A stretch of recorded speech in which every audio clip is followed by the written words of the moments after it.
RPN is not responsible for the views, actions, opinions, or statements of its guests or advertisers.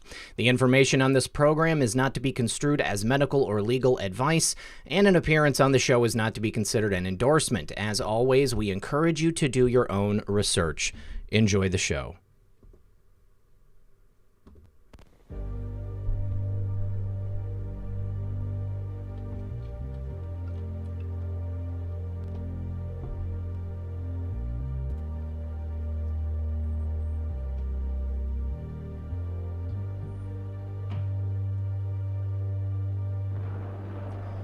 Good evening, everyone. You're listening to Red Pill 78. I am the Corruption Detector, and this is your Red Pill News for Friday night live stream.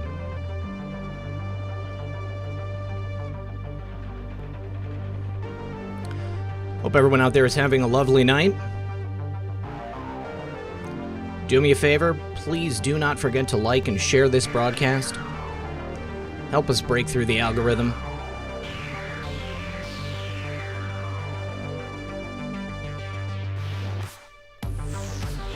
As if the censoring of conservative voices wasn't enough, it has now leaked out into the real world.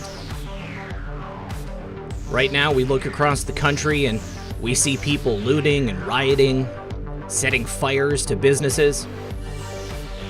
But if you are a conservative activist, good luck on being able to exercise your rights. God forbid you should commit a crime. But here's the thing. People like you and me, friends, we don't want to break the law. We just want to exercise our God-given rights to peaceably assemble, to life, liberty, and the pursuit of happiness. But when you are from California, that's not necessarily an easy thing to do. All right, gang. Please, everyone, do sit back, relax, grab your popcorn, and we'll be right back after a brief word from our sponsor. Have you found yourself grazing at the fridge a lot more than usual these last couple of months? Well, if so, you're certainly not alone, and as a result, you could see your weight creeping up a bit too. If you want to take back control of your health and your weight, this message is going to be very important for you. I'm fairly sure that if you've even walked into a health food store or flipped on the television, you've no doubt heard about the ketogenic diet, or simply keto. It's one of the most popular diet trends on Earth right now. Keto Elevate is specifically designed to help quickly and efficiently raise your ketone levels so you can reap the benefits of the keto diet lifestyle without all the restrictions. Right now, it's the perfect time to focus on your health, and Keto Elevate is ready to help. We know your health is paramount, and during these trying times, we've got a very special offer in place. You can get your very first shipment of Keto Elevate on its way to your home right now and get a whopping 51% off plus free shipping in the US. That's right, up to 51% off the regular price. Not only that, but because we want to give you all the tools to set yourself up for a lifetime of ideal weight and optimal health, we're throwing in a fantastic bonus when you order today. Click the link right below this video or visit ketowithredpill.com and get your order in now. Be one of the first to reap the rewards that Keto Elevate can bring to your life right now, and take advantage of our 51% off and free shipping in the US. That's ketowithredpill.com. Once again, ketowithredpill.com. And remember, when you support my sponsors, you support this channel. All right, gang, thank you so much for sticking around. I appreciate you being here. Thank you, everybody. Before we get into the show tonight, I have a very special package that I wanted to show you guys that I got. Remember that story that I told about the crystal, and I told everybody that I was a rock hound? Well, one of my viewers, his name is Brian, Crystal Woodworker, he sent me a whole bunch of rocks and minerals, and they are so cool. Every single one is different, and it's an excellent specimen. And he even wrote me a handwritten note telling me exactly what it is. This is an agatized fossil coral, and it's from Florida. I think that many of these he actually found himself, dug it out of the ground. Right here, this is one of my favorites right here. This is super cool. Aragonite, Sputnik, it says.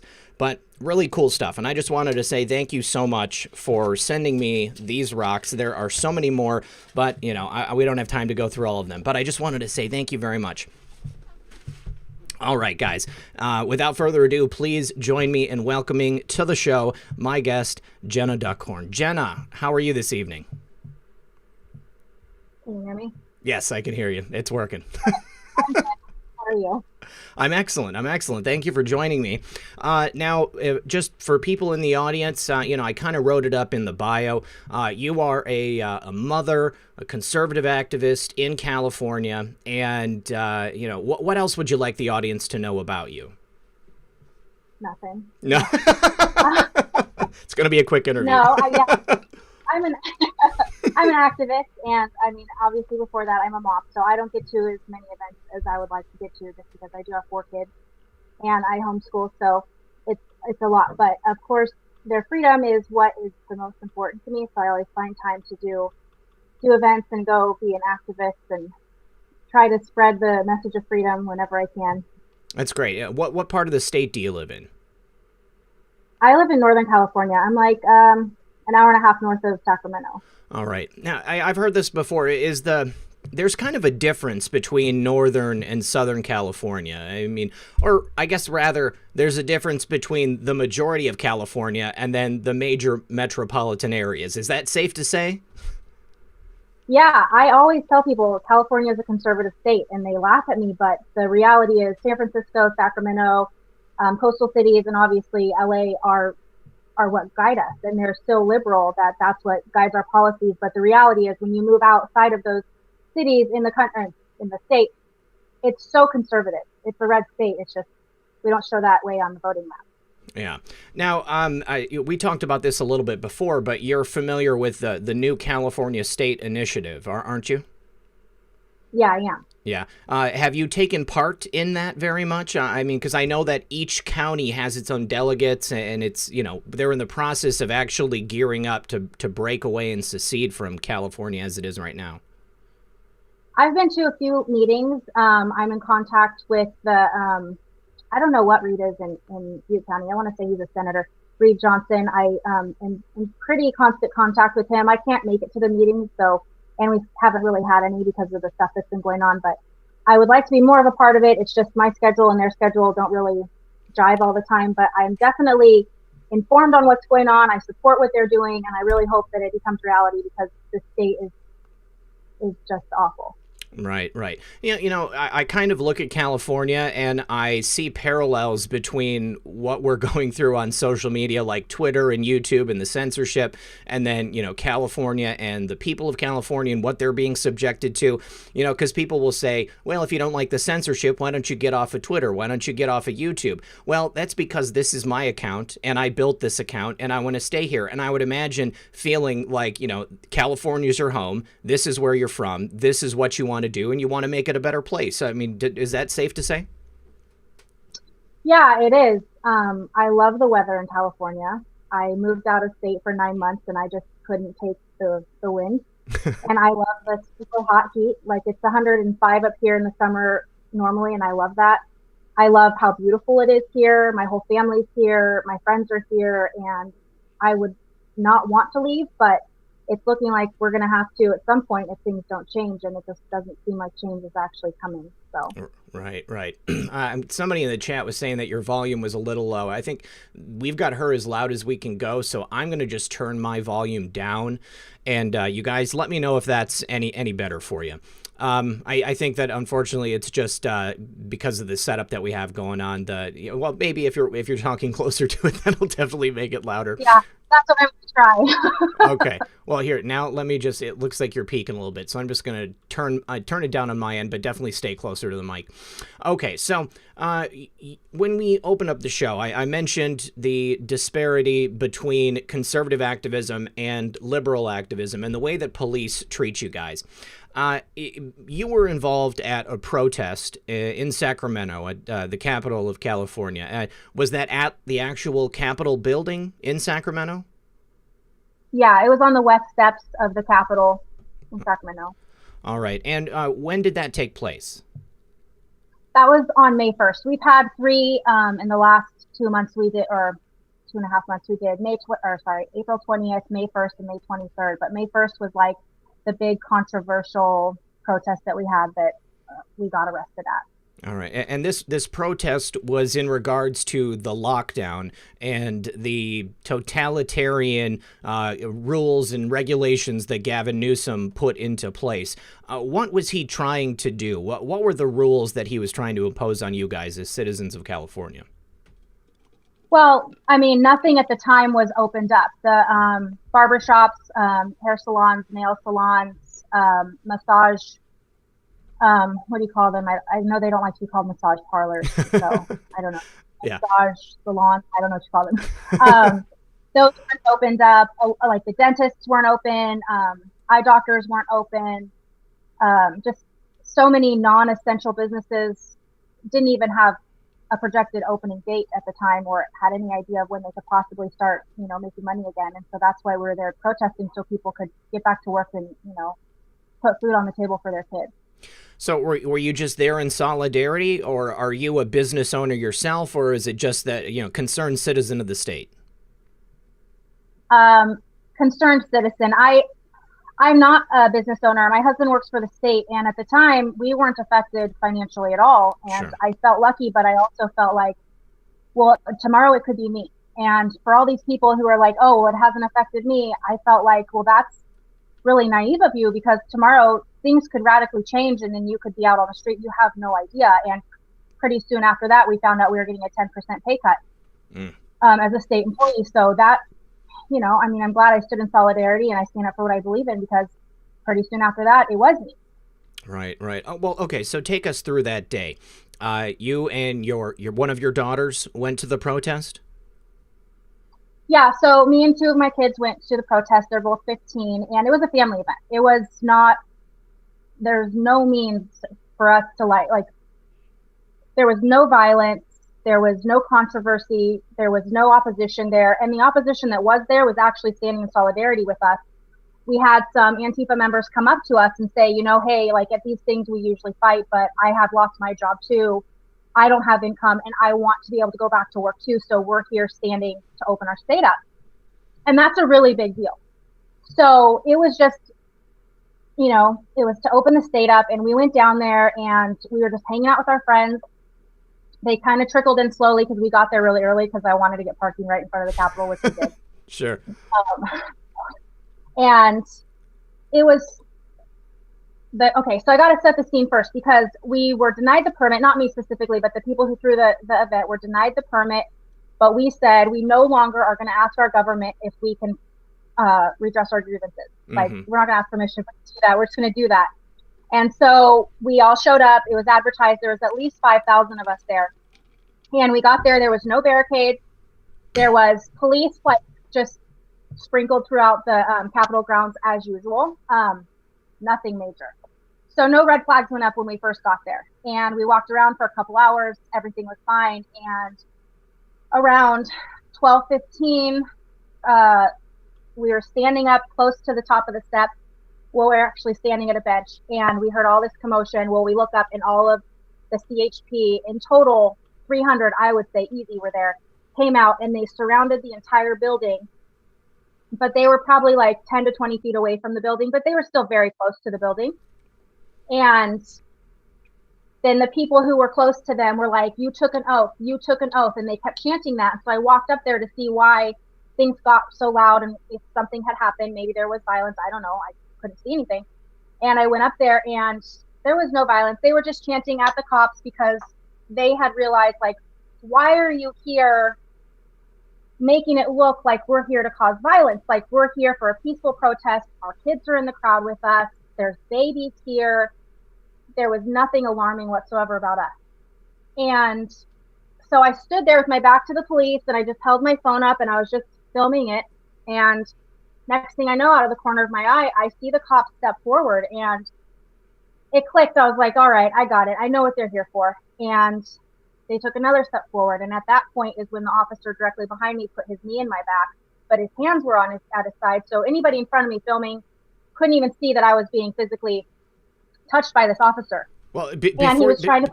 Yeah, before you go on, I want to understand that fully. So, how was the officer behind you if you guys were facing a group of officers? Did they like encircle a small group of you?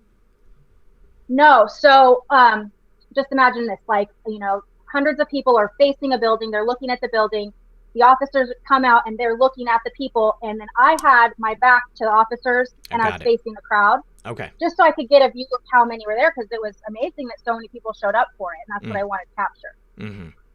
All right, so please continue. So the officer puts his knee into your back, and there, before that, there was no interaction between you and the officer. There was no reason for him to put his knee into your back. It seems like a strange move. Yeah, no, I had never in my life seen this guy before. Nothing. I didn't even talk to any of the cops. So, yeah, it was his move to push me off the stairs. Mm-hmm. Because that was their ultimate goal, was to hurt us all off the property and get us out onto the street and off of Gavin's lawn. Okay. So he realized that I was going to be stubborn and I wasn't going to move, because then at that point, he tried to push me off the step. I got back up on the step, and then I started yelling at the crowd, "Do not back up. Do not back up." Mm-hmm. And then the crowd started chanting back at me. We went back and forth, and they were listening to me. I didn't know most of these people. I did have a lot of friends there, but it's not like I was there like orchestrating these people to listen to me. It just happened to work out that way. So they didn't like that influence. And so then they came up closer to me, started jostling me around. You see me move back and forth. All the time I'm telling the crowd not to move. My kid's over here. She's being pushed by some cops. I'm saying, don't touch my kid. She's a minor. She was standing there too. And how old is your daughter? She's 15. 15. Okay. Please continue. Yeah. So then my flag, because I was holding a flag, it dropped down and it touched the ground. And of course I go to pick it up, and the officer behind me comes up to my ear. He goes, "You know, you can't let your flag touch the ground. It's illegal." And I cussed at him, but I was like, you know what? You care about the flag, but you don't care about assaulting women? All right, that makes sense. And that pissed him off.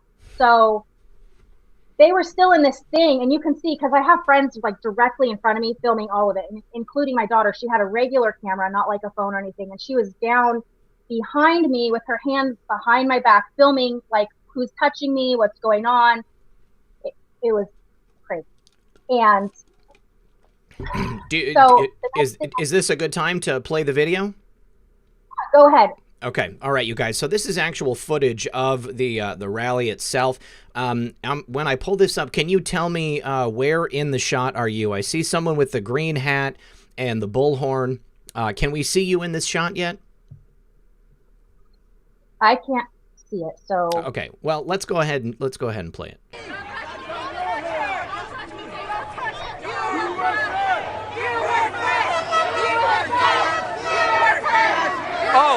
Oh, that's not intimidating. Okay, that's so not I'm wearing intimidating the American flag shirt. Leighton. Davis. Leighton. Highway Patrol.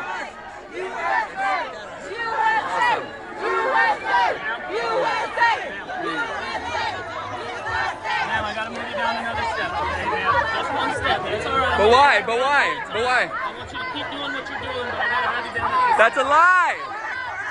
You heard it. Okay, David, he said I want you to keep doing what you're doing.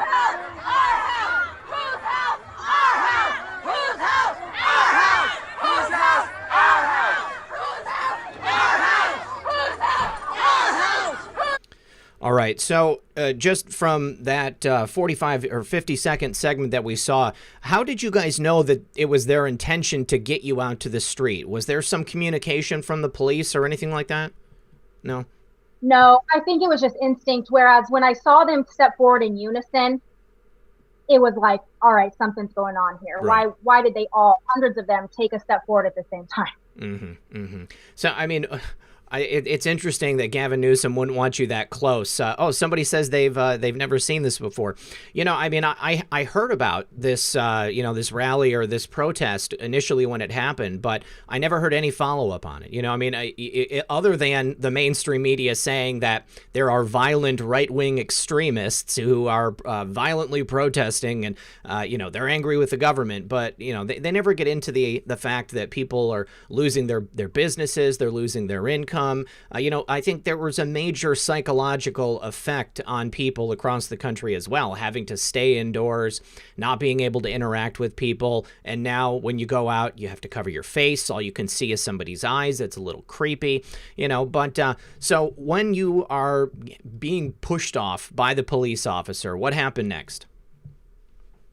Okay, so let's see. I already told him, okay, the flag. And then things calmed down for a few seconds.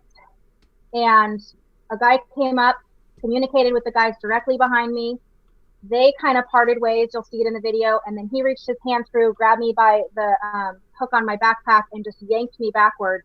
And you can see my feet fly up in the air. And at that point I'm still trying to make sure my flag doesn't touch the ground. Like, that was such an insult. I don't need a cop to tell me it shouldn't touch the ground, but that's besides the point. And then I got taken down to the basement. All right. I'm trying to see if I can cue it up to the part where you get yanked down. The video is about 3 minutes and 40 seconds. Any idea at which point he grabs you? Probably at like 3:35. I think it's like really close to the end. Okay, all right. So we'll go up to 3 minutes. We'll go up to 3 minutes. You can kind of see them plotting and planning here, and that might be it right there. He's trying to cover it. Hell no, he's not. No, he's not. Fuck no, he's not. No, he's not. Good cops are veterans. Look at that, look at that. What are you doing? What are you doing? What are you doing? Do not touch her. Why? What the fuck is wrong with you? What the fuck is wrong with you? Look at this. What is wrong with you? What the fuck is wrong with you? I apologize for the profanity, guys, but I think it was important to show what really happened there. So, I mean, that must have been quite shocking. One moment you're standing there, and the next you're crowd surfing through a sea of police officers, and they clearly picked you out. I mean, they could have grabbed anybody on the front line, but they grabbed you and they yanked you back. So, what was going through your mind when you were getting pulled back like that? Well, basically exactly what I was saying, but also was like, all right, in my head, like, all right, I'm being made an example of. Okay, I get it. They felt like I was influential at, coercing this crowd not to back up, so they had to get me out of there. And as soon as my feet hit the ground behind the line of cops, I didn't resist. I walked in. They held my hands behind my back for what seemed like forever until they could figure out how to get the zip ties on me. And then we were in the basement for like 2.5 hours. 2.5 hours zip tied in the basement with no communication? I mean, were they telling you anything? Or did they just say, sit down and shut up? No, they were nice. So we went down the elevator down to this kind of like, like when you go into a parking garage, you pay at a toll booth or whatever. That's kind of what it looked like. They sat me down, or they tried to sit me down, but I didn't want to sit. I just stood there. While they tried to figure out what they were going to do, because they had no idea what they were even supposed to do with us. They were kind of like making it up as they went along. And I was saying to them, it took them forever to get me handcuffed. And of course I'm mad at this point. And I was like, you should be embarrassed. It's taking you this long to get a woman handcuffed. And the guy was like, we agree with you. Yeah. My wife and kid is up there with an American flag right now protesting with you guys. We agree with you. I said, well, you better hope they don't come down here arrested. That's how's that going to look? Is that going to make you happy? And, he was actually really civil towards me. And we talked a lot, and I just said, you took an oath. You took an oath to uphold the Constitution. You took an oath to defend our rights, to protect us, so on and so forth. And you're breaking that. I said, I took that oath once. It doesn't expire. And just because Gavin suggested that you guys do this doesn't mean that you do it, because you took an oath. And he said, well, I need the money. I need to put food on the table for my kids. I said, you don't think that the rest of us need money? You don't think there's people out there who have no income whatsoever? Like, sacrifices have to be made. I said, do you think I want to be down here in the basement away from my 2 kids? No, I don't want to be down here. I want to be with my kids, but sacrifices have to be made. And you know what? I guess I just taught my kids today that you stand up for your freedoms regardless. And he's like, I know, you're right. I said, you could have called in sick today. You could have, if you all called in sick today, what would have happened? None of this would have happened. We would have peacefully assembled here on our grounds. We would have felt good about ourselves. Maybe change was made, maybe not. But these arrests wouldn't be happening. You wouldn't be put in this precarious situation. I said, because we back the police. You know, we're the ones out there with the thin blue line flags. We're the ones out there standing up for you guys. And this is what you do? Like, why don't you cross over onto our side and stand with us against tyranny? That's how change is going to be made. Mm-hmm.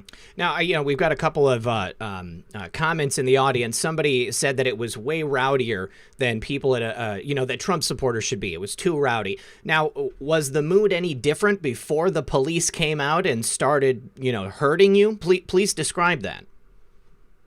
It was completely peaceful. It was everything you've maybe ever been to, ever think of when, you know, Trump supporters, let's just call them freedom supporters, because there was a lot of Democrats in the crowd.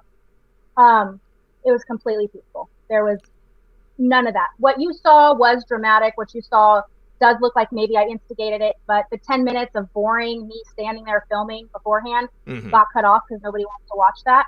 But the cops started it. And I would have never in my life thought that I would be saying that, because every time I've heard a situation where they say, well, no, the cop instigated, I'm like, yeah, right, you're a criminal, you did something wrong. And then it happened to me. And I'm like, well, this is really unfortunate. This is the biggest betrayal I've ever felt. I mean, there was at least 20 to 30 people that I know personally, like, and I'm really good friends with there. And we all walked away heartbroken. Like, we all felt so betrayed that that happened to us. And then what we ended up seeing a couple weeks later with the BLM movement, I mean, it literally brought a lot of us to tears. And let's talk about that contrast. I mean, what has happened in California? What have the rallies or protests, shall we say, been like for the BLM stuff in comparison to what you guys were involved in? Well, in Sacramento, I know that there's been looting, there's been rioting, there's been businesses with their windows broken into. I know in the Bay Area, they have completely taken over freeways. They've burnt schools, they've burnt malls, they've just they stole guns from gun shops. It's just been complete lawlessness. Has there been anyone involved in these BLM protests that have like faced any criminal charges? I mean, that they've talked about? I mean, have they spoken about people instigating rioting and looting? I have not heard of a single arrest. That doesn't mean it hasn't happened. Yeah. I just haven't heard of it. And the narrative here is that these are peaceful protests. These are disenfranchised people who deserve to be out there getting their voice heard. This is their freedom of speech. We need to support them. And I support their freedom of speech. I was actually all for them the first night they started, and they hadn't. Before they had broken anybody's personal property or damaged anything, I was in favor of them. I was like, they're angry, they're upset. I get it.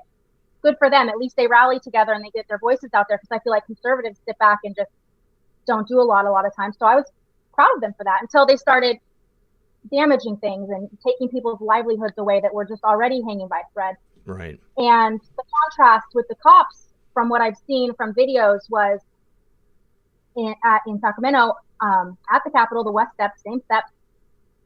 I think it was the week after the 23rd protest, which was our last protest there. Or 2 weeks, BLM was there. They were addressing their problems with the cops. Well, the cops gave them their sound system to use, which they proceeded to use against them to say, F the police, you know, F the police, whatever.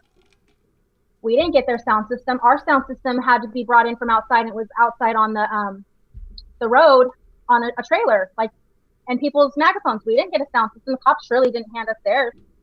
And then I saw a person throw a bottle of frozen water at the cops. Cops did nothing. And we did not try to assault the cops at all. We did not try to throw water at them or ice, none of that. And the thing that broke my heart the most was we had a protest up in Redding, which is far north. And it was reported there's 10,000 people there. I don't know if there was that many, but there was a lot of people. And the cops broke through the line and started hugging the protesters. And when I saw that, I just started crying. It was like, this is all we wanted. This is all we asked for. We don't wish death upon you. We support you. We love you. We're out here with our blue line flags for you.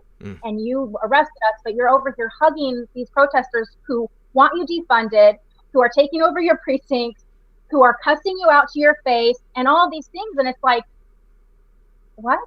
Yeah. Yeah.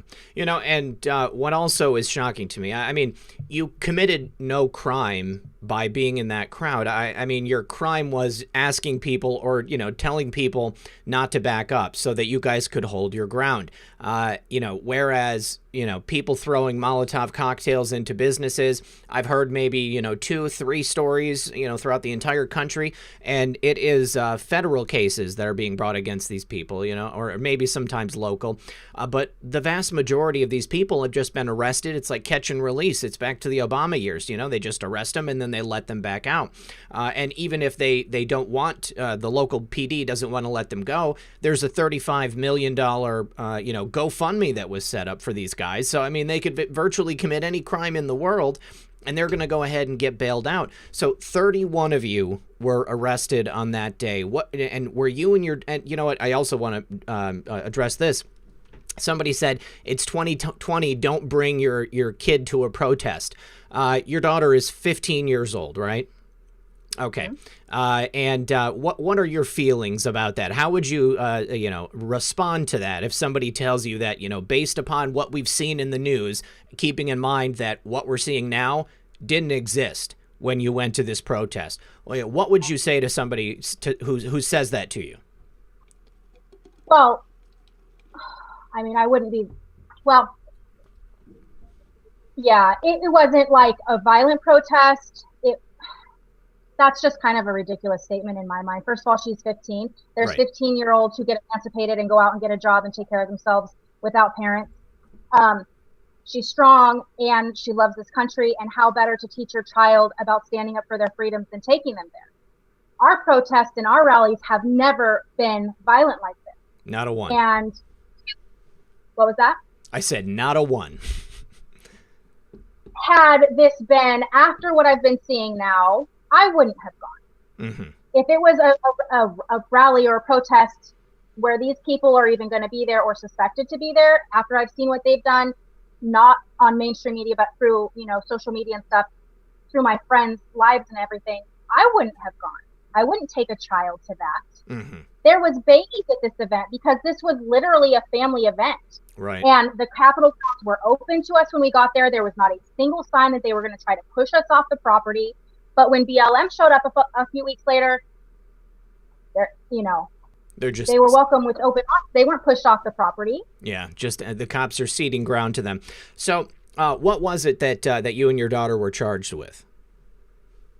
It was not adhering to the public safety order to stay home and refusing to leave Capitol grounds. And I was never even asked to leave Capitol grounds.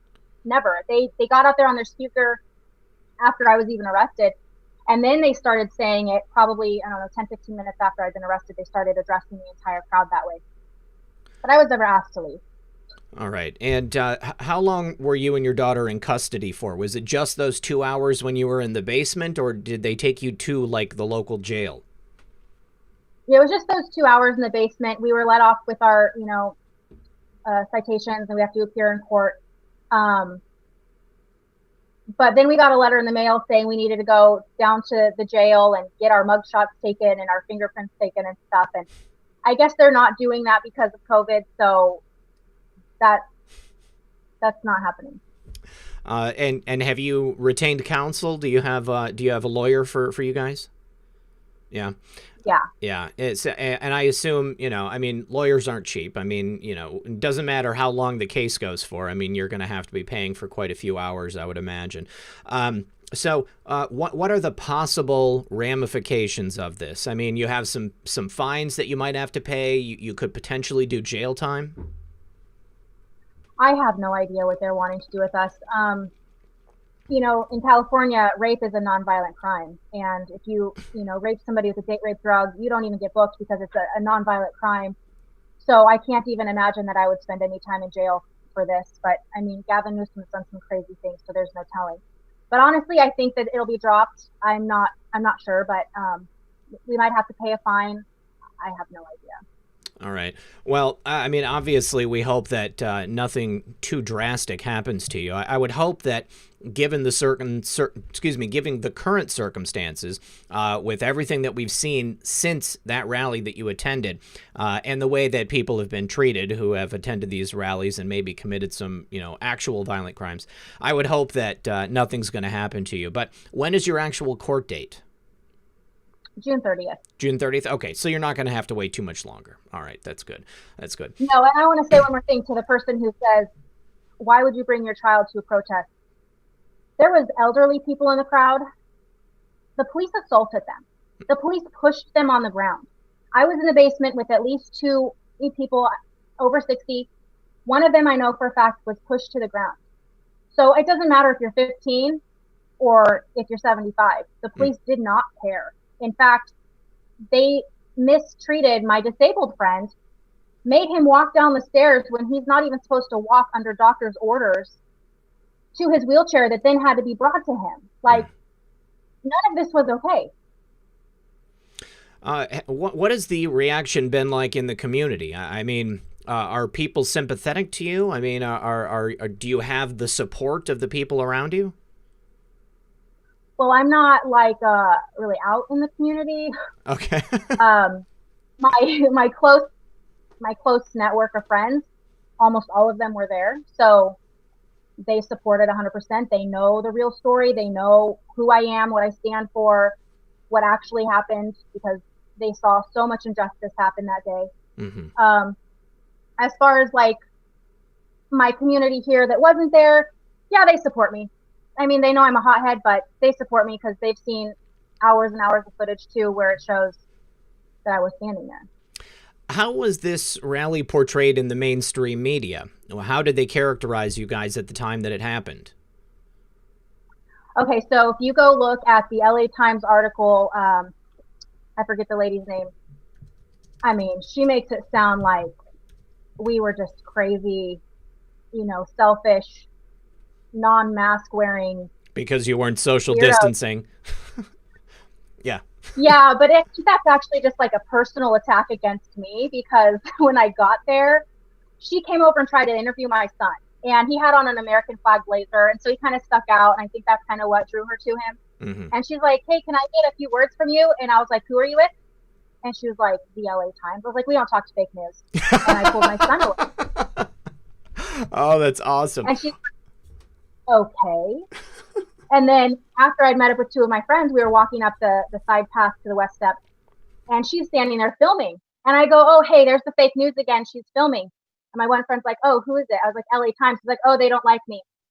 And and she goes, I'm just doing my job, okay? I was like, oh, you know who just was doing their job? The Nazis. I said, why don't you tell the truth about America and quit lying? And so then when she saw me, because I was wearing an American flag shirt, I wasn't hard to miss. When she saw me get pulled back, she capitalized on it because she was mad at me.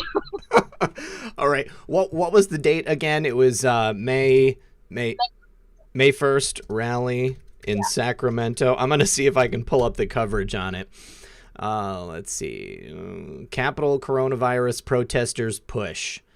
I think that's it. Looks like Anita Chabria. They came with babies strapped to their chests, flags waving, and even a speedboat parked at the curb to symbolize California's closed beaches. That's a good move. I like that.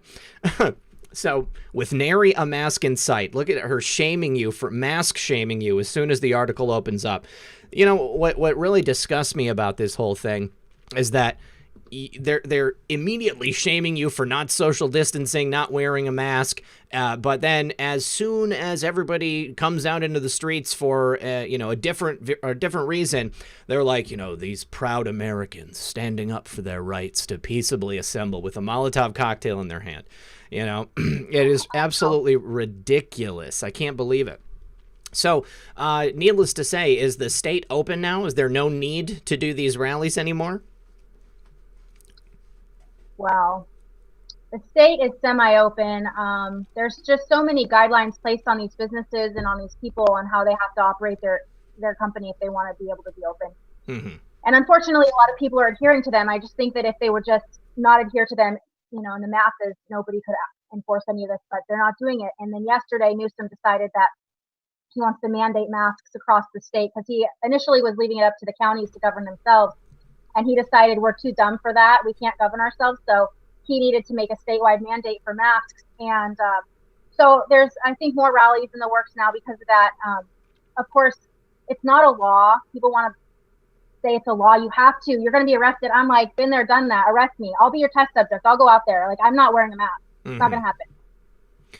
And what do the people in your community think? I mean, are they going to continue to rally? I mean, do the people that you live with, are they wearing masks? Are they adhering to this, or are they also, choosing not to do it? My circle of friends do not wear masks. I think my mom secretly does. She just doesn't want to tell me. I think she's watching too. But no, we don't. We don't wear masks. Today was 100 degrees out. No, that just would have been miserable. Who does that? In my city, though, that's what's the unfortunate thing is I live in such a deep blue city that the majority of the people running around my town, they do. So it looks like Wuhan, China, just everybody wearing surgical masks? Yeah. Yeah. I can't even imagine. We're like this deep blue dot in this red district. Like we're in rural California, and I got so lucky to fall in love with this beautiful city that at the time was so family friendly, but is extremely liberal. So it's just a mess. Well, what are some other issues in California that you're facing right now? I mean, I know that Gavin Newsom has, really worked his hardest to pretty much destroy the economy of California. I mean, are businesses irreparably harmed? I mean, are they going to be able to open up again? Some of them are. The restaurants in our town, well, I guess I can't just say restaurants, but downtown businesses in downtown are going to be able to extend their like seating or whatever out into the street because the downtown streets are going to be closing, I'm assuming soon. I'm not sure what the date is on that. So they can allow for more customers, because of social distancing and all of that, which is crazy. But now we're mandated, or not mandated, but it's the law to vote by mail in California. Really? Which is being fought. And, people are like, think we're crazy for wanting the option to vote in person. And it's like, well, this is America. We should have the choice to vote in person or by mail. It shouldn't be only one choice. I guess I didn't realize that they were forcing you to only vote by mail. I thought that it was just the option to vote by mail. So you're saying that there will be no polling places in California come November. You must only do it through the mail. It's my understanding that the polling places are now drop-off places. And so they even have standalone drop boxes out in the community that they're going to have where you just drive up and you just drop your ballot in this little container, like where you put in your FedEx package kind of like deal. Put in your ballot and go on with your life. That's the kind of thing that I expect to see in like a South American country with, like a dictator. Everybody takes their vote and they just throw it into a big plexiglass bin, and then the generals come and grab it, and then they count the votes in private. I mean, are there any safeguards in place so that you are assured that your vote is actually going to count in the way that you want it to? Like, I mean, is there any kind of like a receipt because I vote, and I always go in person. I always do it, myself with a pen or a pencil. And then I force them to give me a receipt afterwards so that I can be assured that my vote counts the way I want. With this new process, is there nothing like that any longer? You can go online and see if your vote was counted. Okay.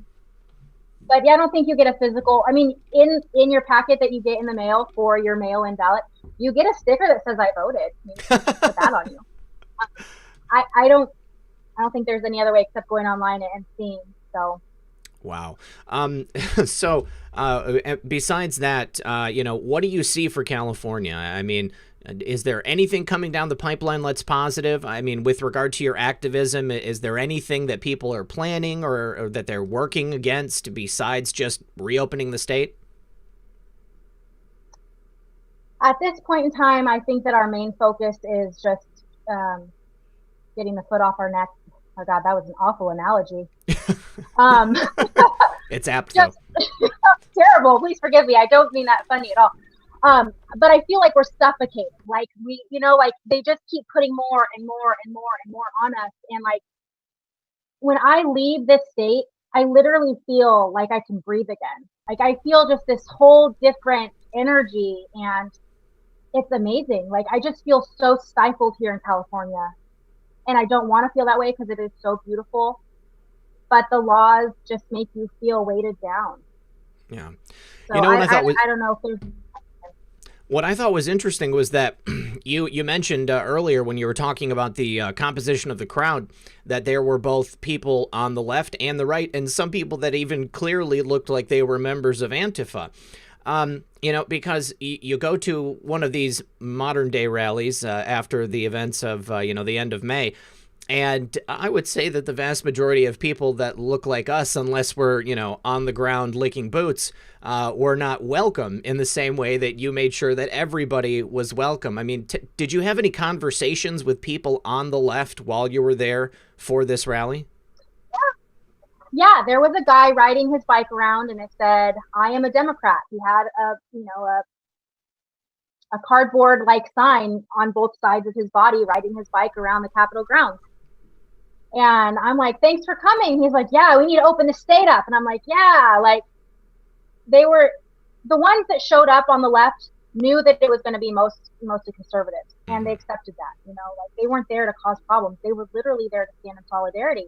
So we had so many civil conversations. In fact, I was talking to these two Black guys who were both on the left, and they were both so nice and respectful. I don't doubt that they knew where I stood. It's not a secret. And we talked for 30 minutes, and they were just so desperate to get back to work. One guy was a vendor at one of the stadiums, and he said, "I've been out of work for 2 months. I can't pay my bills. I just want the state opened up. Like, this isn't a Trump thing.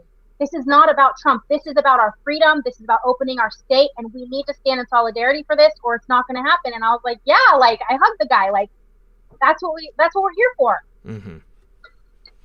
And what about any of the Antifa people? Was there anybody there at all that seemed like they were there to cause trouble, or was it peaceful all around? It was peaceful. There was one guy who, I don't want to call him out, but he was there peacefully, but yet he was taking pictures of all of us, for his little intel journal. We'll call it journal. Yeah, he was just gathering intel, but we knew exactly who he was. We knew exactly what he was there doing, but he didn't cause any problems. He was actually decent when a few people talked to him. I'm not going to say he was great, but he didn't instigate problems or anything. All right. And you mentioned earlier that you took an oath. Are you a veteran? Yeah. Yes. Okay. Well, thank you for your service. Do you want to talk about that at all? Give us any insight into what branch you served in? No, you don't have to if you don't want to. But I was in the Air Force. I was in the Air Force. I was pregnant with preemies. They ended up being preemies. I had twins, and they were born early. And so I got out so I could be with them because my husband was deploying to Iraq. And so I was an Army wife for a lot longer than I was in the Air Force. And being an Army wife, I think, is a lot harder than being in the military yourself, especially when your husband's deployed to a combat zone. And like that's really rough. But it is what it is. He did what he had to do, and I'm proud of him for that. So.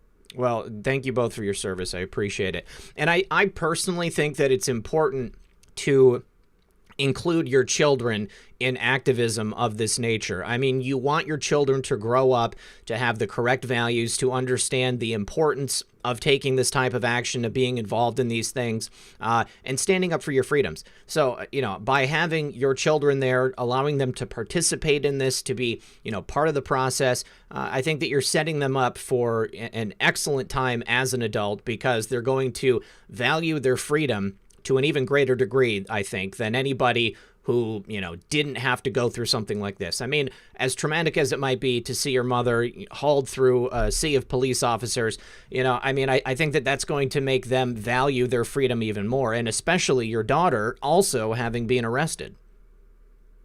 Well, yeah, thank you. I appreciate that. I told the cops down there, I said, you know what, if it took me dying on those Capitol steps to teach my children that that's how you stand up for your freedom, I said, then I would do it. Like, it would mean nothing to the rest of the country, but it would show my children that that's the kind of sacrifices that are going to have to be made if we want changes around here. Mm-hmm. And I'm willing to die for this country. I said, you know, we all have to stand up and make these sacrifices because our country is in such a terrible state of affairs right now. It's so sad. It is. What are your hopes for the future? I mean, do you think that that President Trump is going to be reelected in November? I hope so. I don't want to hold my breath just because who even knows what they're going to come up with tomorrow. Mm-hmm. But I hope so because it's our only shot at saving this republic, and that's all I really care about at this moment. Like, I've always loved this country, and I love the flag so much. It's kind of ridiculous. I just think it's so beautiful. But my son is the actual one who got me even this interested in politics. He was so interested in it. He kept talking to me about it. And I think a lot of times I ignored him. I'm like, okay, cool, buddy. Cool. And then one day it just clicked. It was like, oh my gosh, like our country is in a really awful place right now. And we all have to stand up for our freedom or we're going to lose them. Mm-hmm. And so ever since then, it was like, as much as I can to, be an activist for the cause, I've tried to do it because if not me, then who? Wow, that's a great point. For myself, I am certain that President Trump is going to be reelected in November. And it's not just because I am overconfident. I am confident because you have to be if you're going to win. OK, people who are weak don't win. You don't take that trophy home if you're hoping that you win. So and these things that they're doing to us, okay, they are attempting to demoralize us. They want us to believe that there are more people who dislike President Trump than actually will vote for President Trump. So if they can convince enough people that President Trump's goose is cooked, that there's no way he's going to come through in November, then they're hoping that those people are going to stay home. So it's not hubris. It's not overconfidence. It is just natural confidence that we need in order to persevere and win in November. And when President Trump is our president for a second term, then I think that we're going to see this country turn around in a manner that we've been hoping to happen this whole time. Now, when you take a look at the last several years since President Trump came into office, are you able to see all of the positive things that have happened? I mean, all of the ground that he's been able to move forward, despite all of the obstructionism that they've been trying to push on him? Oh, yeah. I mean, I think he reignited like the love and the patriotism in so many hearts in America that hadn't been there for a while, especially after the last administration. And that to me is just so beautiful to see. I felt so alone for a long time. Like I was the only one that loved the country and have their house decorated with flags. But so many people have just stepped forward and said, no, I love this country too. And I'm going to step up and I'm going to stand here and, fight for freedom alongside you. And that in and of itself, I feel like is a huge accomplishment. I'm super proud of him for that. But yes, I see so many amazing things that have happened in this country. And for people to deny them is just, I don't even have a word for it. Mm-hmm. How can you not see? I mean, I guess you can not see by listening to mainstream media and not broadening your horizons. But yeah, I think he's done a lot of amazing things. Have you been able to convert anyone in your town or in your real life to become a Trump supporter? Have you been able to successfully red pill anybody? No. No, I think I was able to convince my best friend, like she's kind of like a surface level Republican. And I think I've been able to open her eyes to like what's below the surface a little bit. And that to me was a big accomplishment. I mean, I don't even like to say I'm a Republican. I'm a registered Republican, but I just feel like there's corruption on both sides. And like, oh, yeah. I feel like people like me, the people I surround myself with, like we wouldn't be Republicans. I just think we're patriots. We're just Americans who love this country. And yeah. President Trump was the first Republican that I voted for. And I don't know that I would still consider myself a Republican if President Trump wasn't, the leader of the party. I mean, he has changed our values in this country, as far as the party is concerned, in the right direction. Okay. I was witnessing the Republican Party just backslide, give ground to the Democrats, more and more and more until, there are plenty of Republicans today who are not that far away from the Democrats just 15 years ago, so what President Trump has done has been, to bring back those conservative values to the party, which are so important, to bring back the patriotism, the love for this country, to reignite that, even if that was the only thing that he did in the first term, then I would still say that he was the best president we've ever had, because no other president has ignited that fire in the American people to the same degree that he has. Oh, absolutely. Yeah, I really do believe that you're right. When he gets elected again in the second term, I think the hammer's going to drop hard, and I think things are radically going to change for the better. If not, I don't know what I would do, but I was telling my son this today. I really believe that that's what's going to happen. I think we just need to hold out, and after he gets reelected, things are going to be so much better. Yeah. All right. One final question before we get you out of here. Do you follow Q? And do you know much about it? Yeah. I found out about it probably 2 years ago. Yeah, 2 years ago. And I follow some of it. I can't say I'm like a Q person, but sure. I definitely I watch you every single day. Thank you. And I look into it. But, I'm not like a diehard, but I think it's really interesting. I think that there's some good things in there. I think that it's opened so many people's eyes that would never have had their eyes opened, and that I just think is a huge win right there. So. Right. What about people in the real world, not just people online? Have you had conversations, or have people talked to you about Q in the real world? Okay. So this is what I've discovered.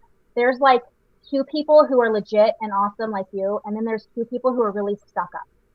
And if you're not in deep with it, and you're hardcore, you've been on the Q train since day one, then you're nobody. Really? We have this person in our town who has this big sign. I can take a picture and send it to you, on their fence at their house, and it just is probably, well, you can't see my hand, but it's a really big Q, and then at the bottom in small letters it says "Anon." And so I was like, yes, these are my people. We're gonna be homies. We're gonna hang out and talk. And I stopped by and I dropped off my number, and I'm like, hey, I think we have things in common. Blah blah blah. Left this little note. A couple days later, the lady calls me and she's like, first thing, how long have you been following Q? I was like, oh, I don't know. I think this was probably 9 months ago. I'm like, I don't know, maybe a year, whatever. I never heard from the person again. I'm like, what? That is so rude. I thought we were close. We had something in common. I was excited in this liberal town that maybe I found somebody. Right. That was really strange. But I have tried to talk to my parents about it. They think I'm crazy. I have this really political friend who's actually my kid's godfather, and he's amazing. And I tried to talk to him about that, and then he just told me that he was going to go get me a tinfoil hat. So it didn't make sense. Well, he'll learn, and that's too bad. That is so awful that they would treat you like that. I know what you mean, though. There are some people who feel that maybe they have a monopoly on the truth, and if you're not at the same level as them, then you guys can't be friends, or they're not going to waste their time on you. But it's my opinion that with this movement that we've created, that was, brought to us in 2017, it has become a great equalizing force, because, everybody is going to be at different levels in their awakening process. But at the same time, every single one of us is going to have our eyes opened up if they aren't opened up already. And it is so important that you have people who have been there from the beginning, and you've had people that, were there before Q even came on the scene, because, then you have people that you can go to, you can have an exchange of ideas. And, I am no better than anybody else who's here in my chat or you right now. We are all the same as far as I'm concerned. And so, it is very important for us to be able to talk to each other, and to, if you don't know something, then I can tell you, and maybe there's stuff that I don't know that you can tell me. We have a conversation about California. You know more about California than me, so I'm glad that you were here to say that. So this is something I love to talk about. Yeah. I feel like that also stands true for the old guard Republicans, and then us new patriots. Mm-hmm. I see things totally different than a 65-year-old lifelong Republican sees things. Mm-hmm. And if we could get together and we could converse and share ideas and talk about the way I see it, as opposed to what they've been through, what they've seen, and how they see it, we could probably make some ground. But what I have found is I'm so young, I'm really not, compared to these, old school people, that they don't want to listen to anything that we have to say because they know better, they know more. And it's like, if you know better and you know more, for example, locally, then why is our city in the shape that our city is in? Yeah, why didn't you fix the country?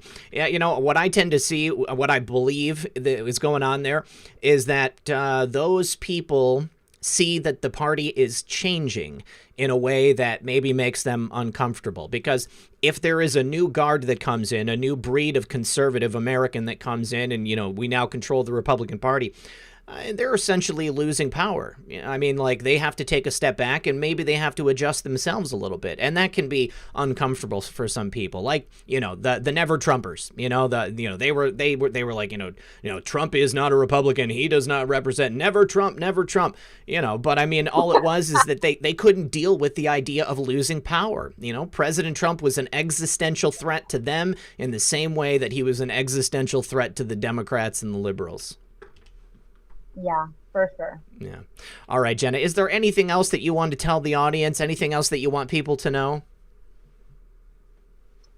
Nope. Just, stop being the silent majority and be the loud majority. Get out there and get your voices heard. If you don't like what's going on, stand up and say something. A lot of the leftists talk. They're not always going to come out and, oppose what you're doing. That's what we found most of the time. They don't ever show up, even when we get threats. What they're doing now is completely, I don't even know what we call it. But you can't be afraid. People can't be afraid anymore. And we're so comfortable living at home in our own little environment with our family, and we don't want to disrupt this, we don't want to disrupt that.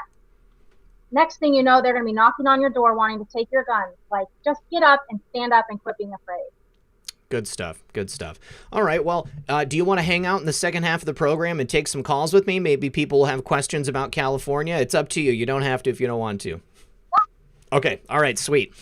You guys, let me get the information up and we will take calls on anything. And if you want to ask Jenna questions about California, you guys always have good questions to ask. Then you can go ahead and get those in. Oh, shoot. Hold on. I got to get it over here. All right, you guys, I've got a couple of things that I wanted to talk about. Candice Owens put out a tweet, which I am 100% sure is satirical today. Somebody said, Tom Dillon, I don't know who he is. Tom Dillon said, if Biden picks real Candice Owens, it would be wild. She would destroy Pence. And she said, I can confirm I am in advanced conversations with the Biden team. Well, considering the intellectual level of Joe Biden, that could be a text message, automatically sent to her from like the Joe Biden for America campaign fund. So I honestly do believe that Candice Owens is joking around there. She's not going to be Joe Biden's vice presidential pick. All right, so I'm going to drop the Zoom link into the chat, you guys. Please give us a call. We can talk about anything. You guys got questions for me, I'm happy to answer them. You guys just want to tell us what's going on in your life, we can do that. I know that my buddy Dana is definitely going to be calling in. Let me throw the number up on the screen. We've got two numbers that you can call, one from the East Coast, one from the West Coast. If you are calling in on your phone with the number, keep in mind if you don't dial *67, your real phone number will be on the screen and I won't be able to stop it. Also, if you're calling in with the Zoom link, then you want to make sure that your name is something else, not your full legal name. If you started your Zoom account with your full legal name, it's going to show that on the screen. So definitely, you guys, just keep those two things in mind. Let me put the meeting ID and the password here into the chat, and we'll get that going. All right, sweet. So when is the next rally scheduled there for California? Do you guys have one, or you just know that they're coming up? I know they're coming up. As far as reopen, I don't know dates. I was told next Saturday there was one. I was told this coming Tuesday there's one. But the fact that it hasn't been advertised to the level that it usually is, I'm not really sure I'm going to believe it until I know for sure. Do you think people might be scared considering what the BLM riots have been like? Yeah. Yeah, especially people with families who usually come to these things for sure. Right. Well, yeah, that really changes it.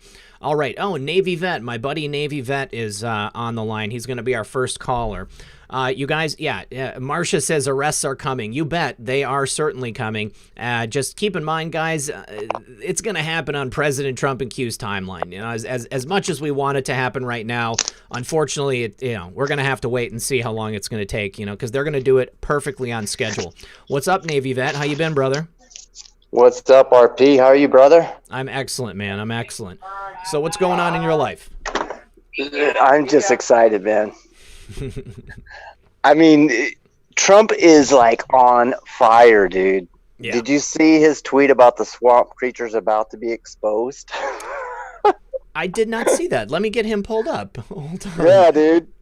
It was like, I think it was like 3 hours ago. And then Pompeo today called Bolton a traitor. Yep. I did not hear that.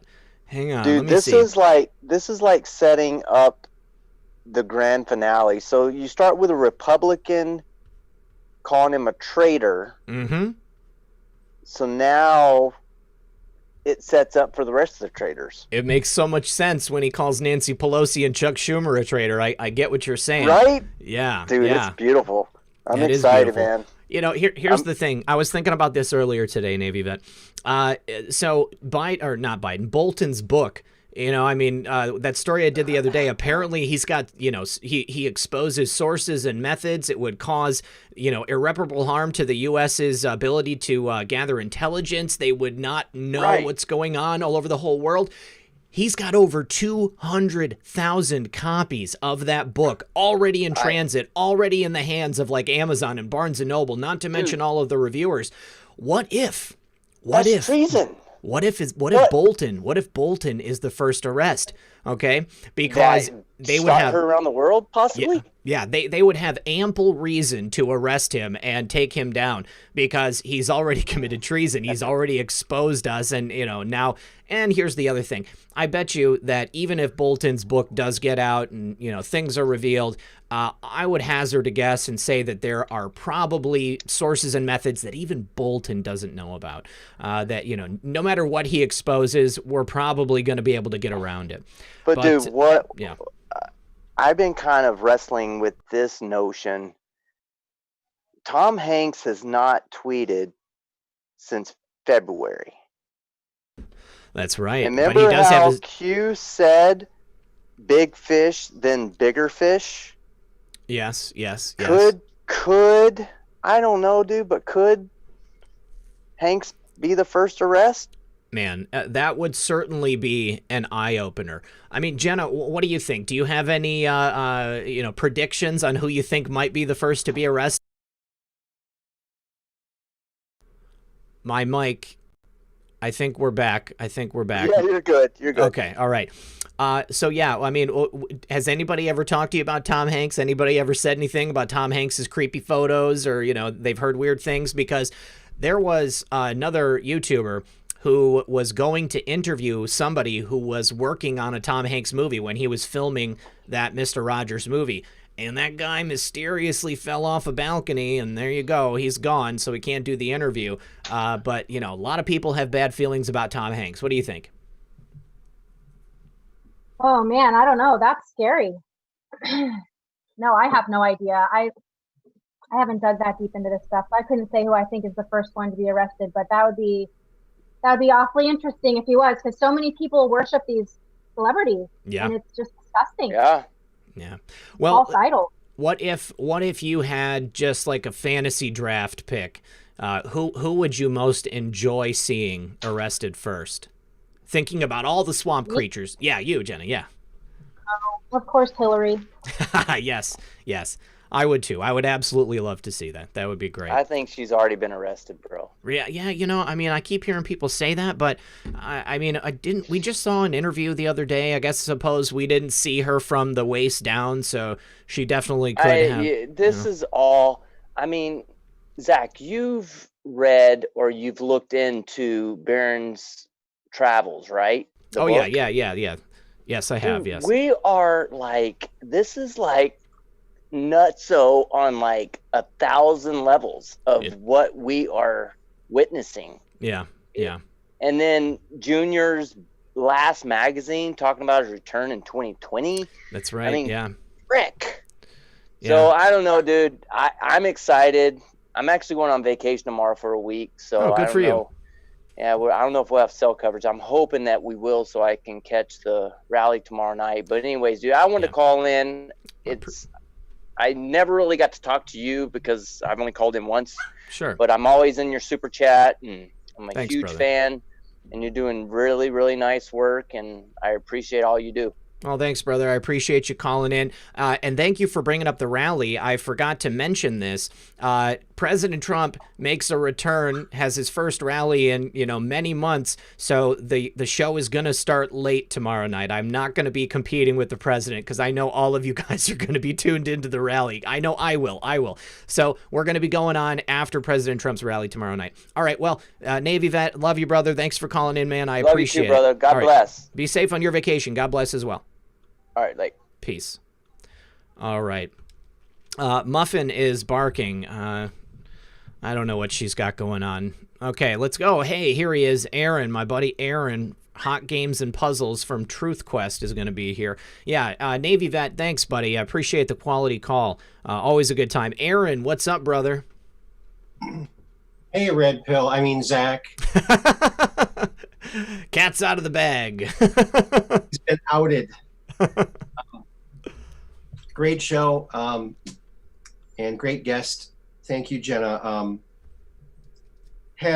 Jenna, this is a question for you. Have you ever come across or heard or seen the Cannibal Club, the infamous restaurant? Good question. Yeah, isn't that in Southern California? I don't know. It's no, I think it's in Southern California. Yeah, I'm pretty sure it's in the LA area. I might be able to do some recon on that. You guys, we're going to take a brief intermission because Muffin is barking. I think I got to let her outside. So let me put the music on and we'll be right back, okay?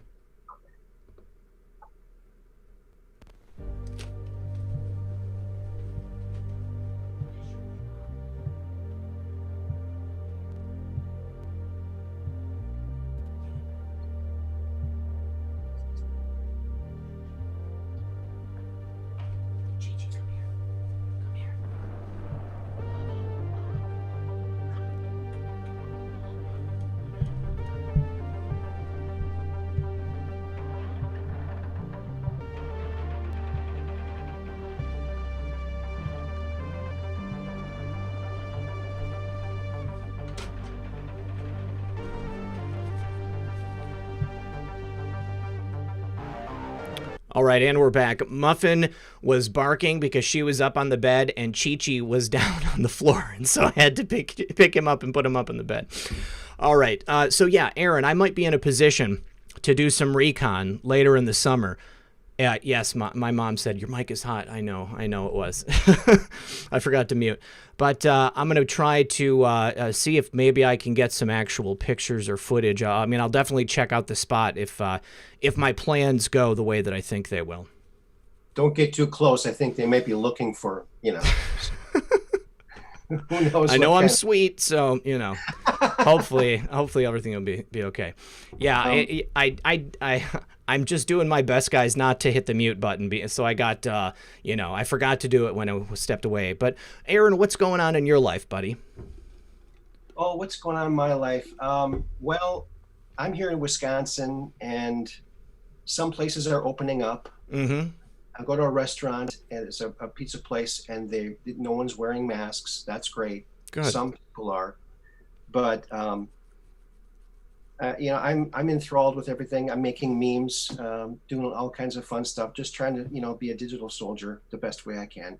Have there been any riots or anything there? I mean, I know that it's a little cold in Wisconsin. I mean, colder than some of these other major metropolitan areas. So I didn't know if there were going to be the same demographics of people to get angry.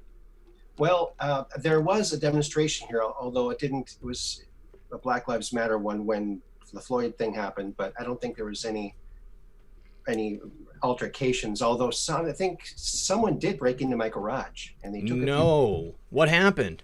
they took a few things, but the thing that really freaked me out was, and I didn't understand why, but I looked around and it was missing. They also took my limbo stick. I mean, come on, how low can you go? How low can you go? You've been waiting all week to use that one. That's right. Yeah, that's right. Oh, that's funny. That's great. That's great. Well, listen, I sent in the chat earlier, every time I send you an email, it gets bounced back. So I don't know if you are receiving the emails, but I have received emails from you, and I've been recently forwarding them back from about a month or two ago. Oh, no. I've written you like in the last several weeks, and every time like I get the mailer demon, it sends it back to me. It says this email.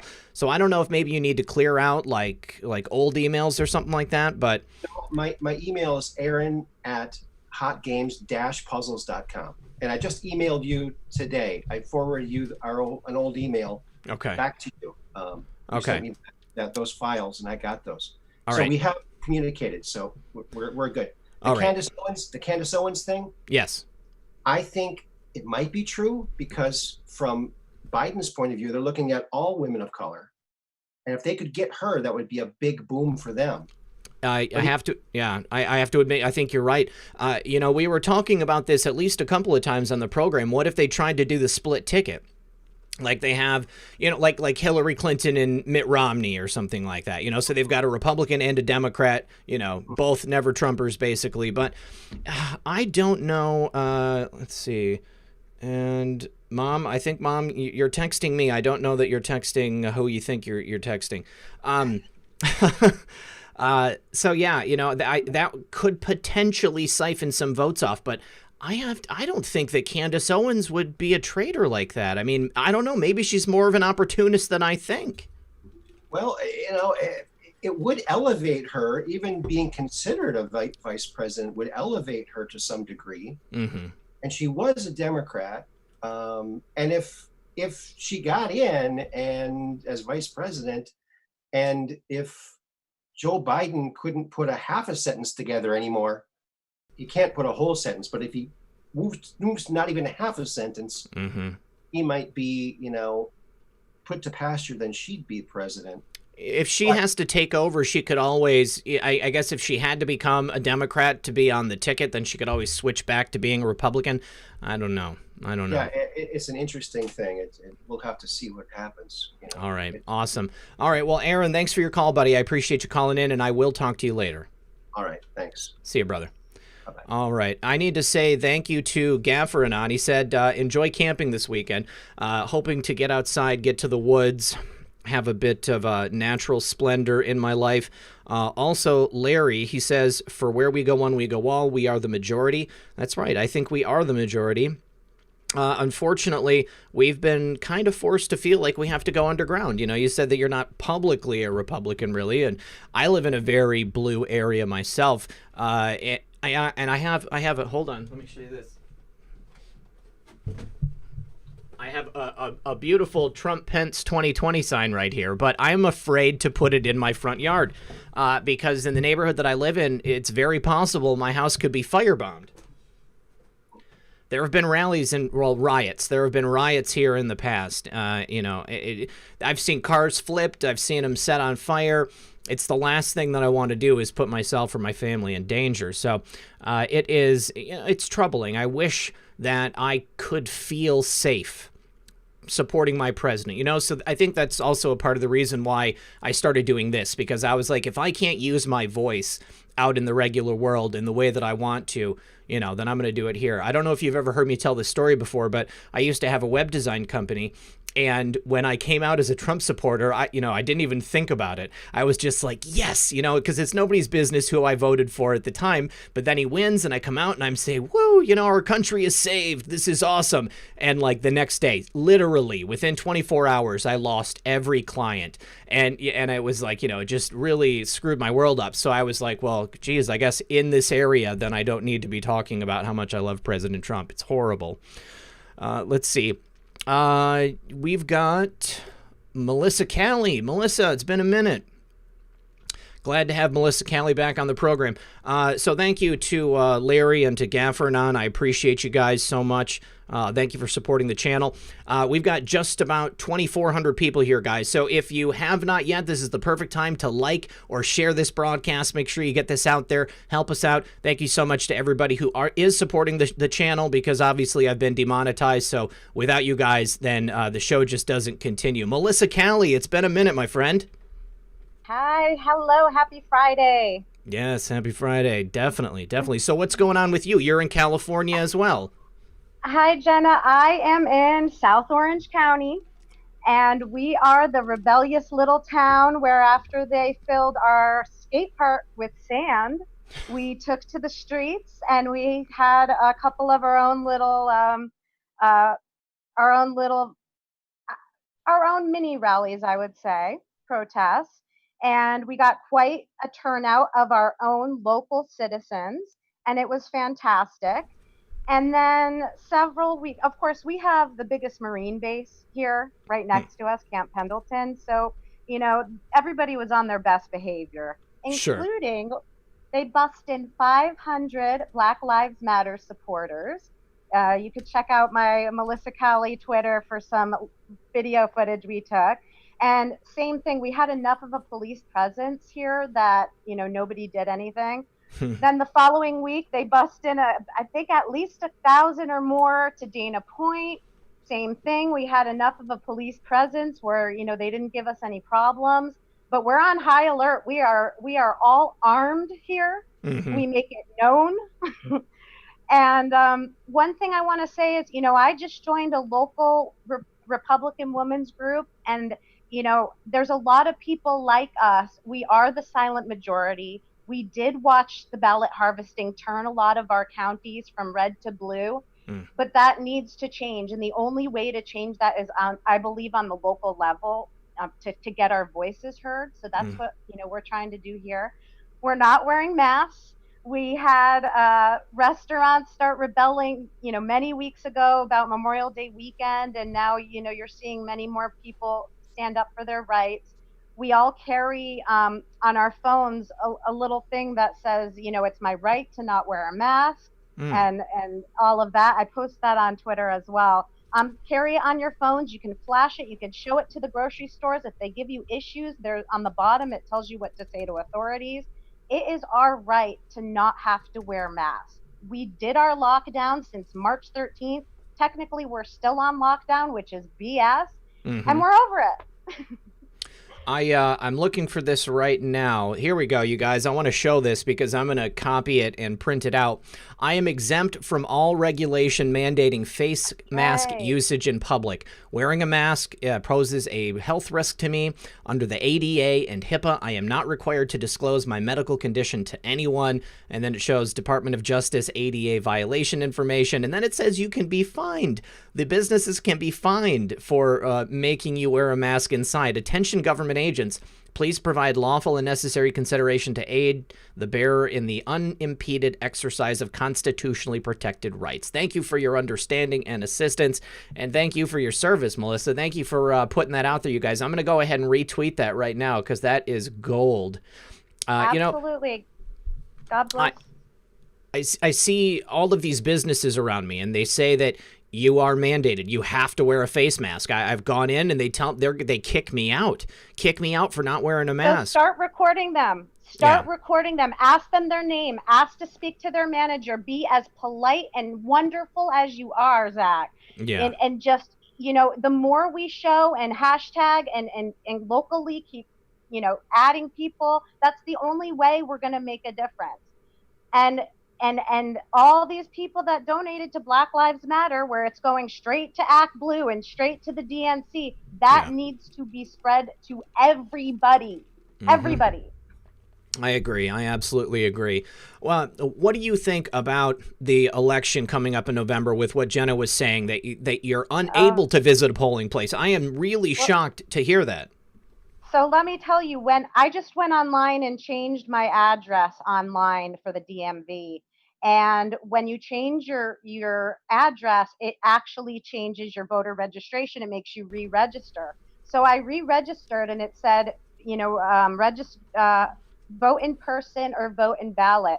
And then in the vote in ballot, it says, if you choose vote ballot, mail-in ballot, you can also vote in person. So you can double vote.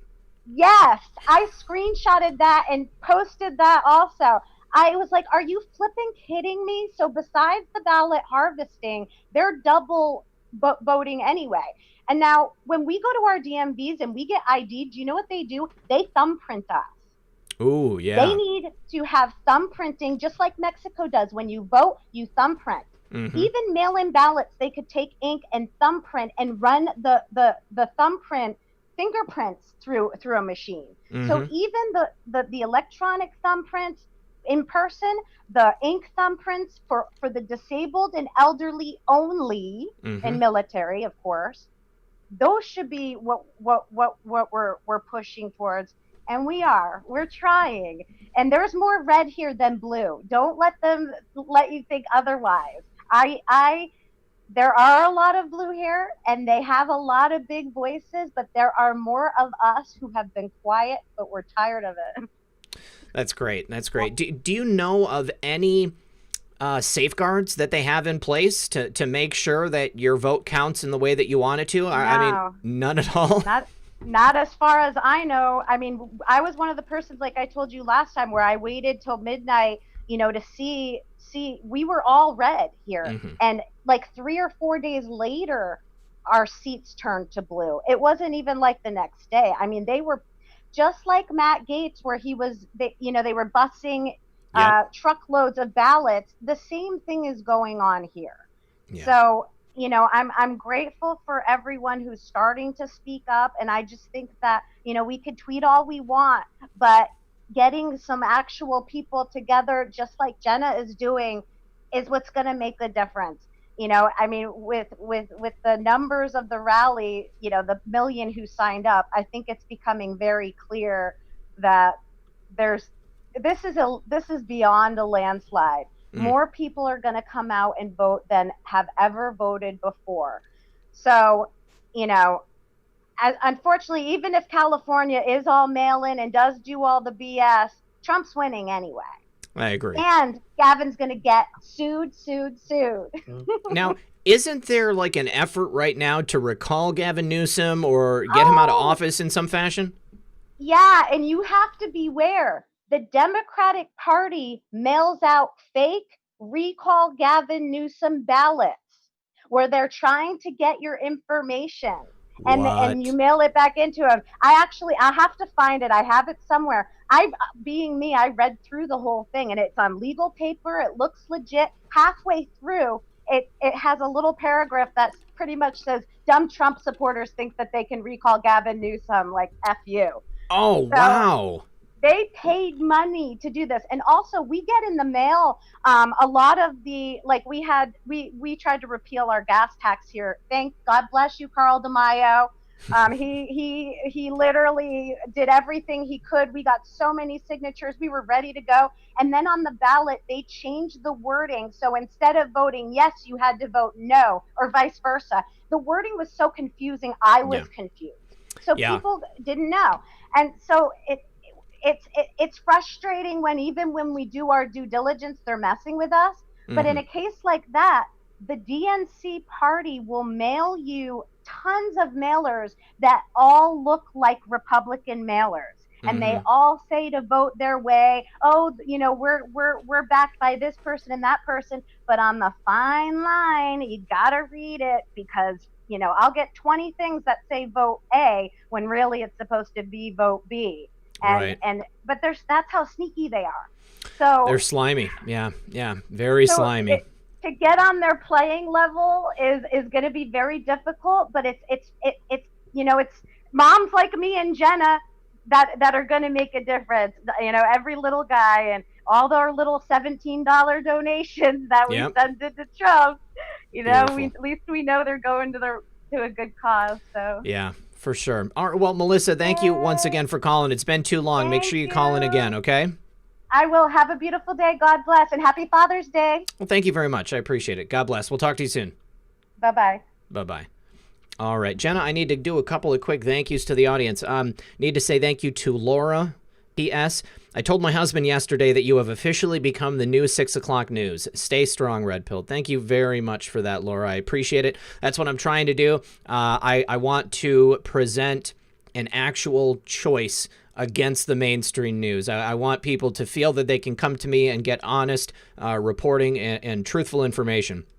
My buddy Gino says, another good show, bro. I've been trying to send you donations via Cash App with no success. I use other apps to send cash all the time with no difficulty. I don't know what I'm doing wrong. Anybody else having issues with Cash App? Yeah, I don't know about that. And I just, the Cash App is by far my preferred method for donation because they don't take any money from either me or from you. If you have the Cash App, all you got to do is just have it installed, and then to send me a donation, you have to use my special code, which is the $, and then just redpill78. So if you type in $redpill78, all one word, then it will be me, and you'll see my logo, and then you can get it right there. So, thank you, Gino. I appreciate that donation. Also need to say thank you to Kevin. No message, but thank you, Kevin. Heather, no message, but thank you, Heather. Margaret, no message, thank you, Margaret. And then Dave C. says, tip, no sickness, 0 with colloidal silver spray in my mouth and nose, 10 parts per million a few times per day, 0 cold, 4 years straight. It's a miracle. Make it yourself for pennies easily. I actually have a colloidal silver maker, and somebody sent me a video last night, which was a woman who's like, she's like one of those YouTubers that does like facials and stuff like that. I don't know what the segment is, but she talks about skincare. She's a skincare YouTuber, I guess you would call it. And I guess she's an MD as well. She's some type of a doctor, and she was talking about colloidal silver, and she was denigrating it. She was saying like, oh, it's going to make your skin turn blue and all this stuff, but the only person I've ever seen make it turn their skin blue was that one guy who looked like a Smurf, okay? And he was just like basically, mainlining silver on a daily basis, So of course it's going to make your skin blue. Thank you to Angela. Thank you to Jennifer. She says, thanks for your show. I wish I could do more. Love you. Jennifer, anything at all is greatly appreciated. And always remember, guys, if you don't have the ability to donate cash, then you can just like and share the show. And the fact that you're here watching it with us is very, very meaningful. Also, Maggie, she says, love your new glasses. Thank you for all your hard work. It's greatly appreciated. Thank you so much, Maggie. Nice Form says, keep it up, man. You are doing you're doing all the good. Best of everything to you. Thank you very much. Nice Form. Thank you to Fred. Thank you to Kelly. She says, I follow you on Twitter. And Kelly, I don't know if you want me to give this out on here, but I will follow you on Twitter, Kelly. Thank you very much. She said, thanks for all you do. God bless. And then I want you to know, Real Red Pill Girlfriend just sent me a donation on Cash App, so it is working. Gino, maybe if you want to send me a message, man, and I will, I'll send you $1, and then you'll know what it is. And then, yeah, you can keep it if you want. Elizabeth, thank you, Elizabeth, and that is everybody. So thank you, all of you, for helping support the program. We really appreciate it. Jenna, I didn't ask you this. Did you just say that that your career is you're a mom, and you said you homeschool? Is that all you do? Yeah, that's very lucky. Stay home with that. Good. I'm glad. That's important. I just wanted to answer a question. I've seen it twice now in the chat. Somebody's asked if we were read our rights, and the only person who was read their rights was my daughter, out of all 32 or 33 of us. That is very interesting, especially considering that she's a minor. I can't believe that they arrested you both and they read her rights. I would imagine that's something that you can bring up once you actually have to go to court. I was not read my Mirandas. Yeah, so they need to follow that stuff. All right, so we've got Love by the Moon here on the phone. What's up, Love by the Moon? How are you? Hey, Red Pill, how are you? I'm doing really well. Thanks for calling in. So what's going on? What's happening in your life? Well, I was going to report on what was going on in Michigan, but first, before that, I wanted to say, hopefully you all, if you're not on Twitter or Instagram, you saw that video of the Louisiana sheriff who stood up.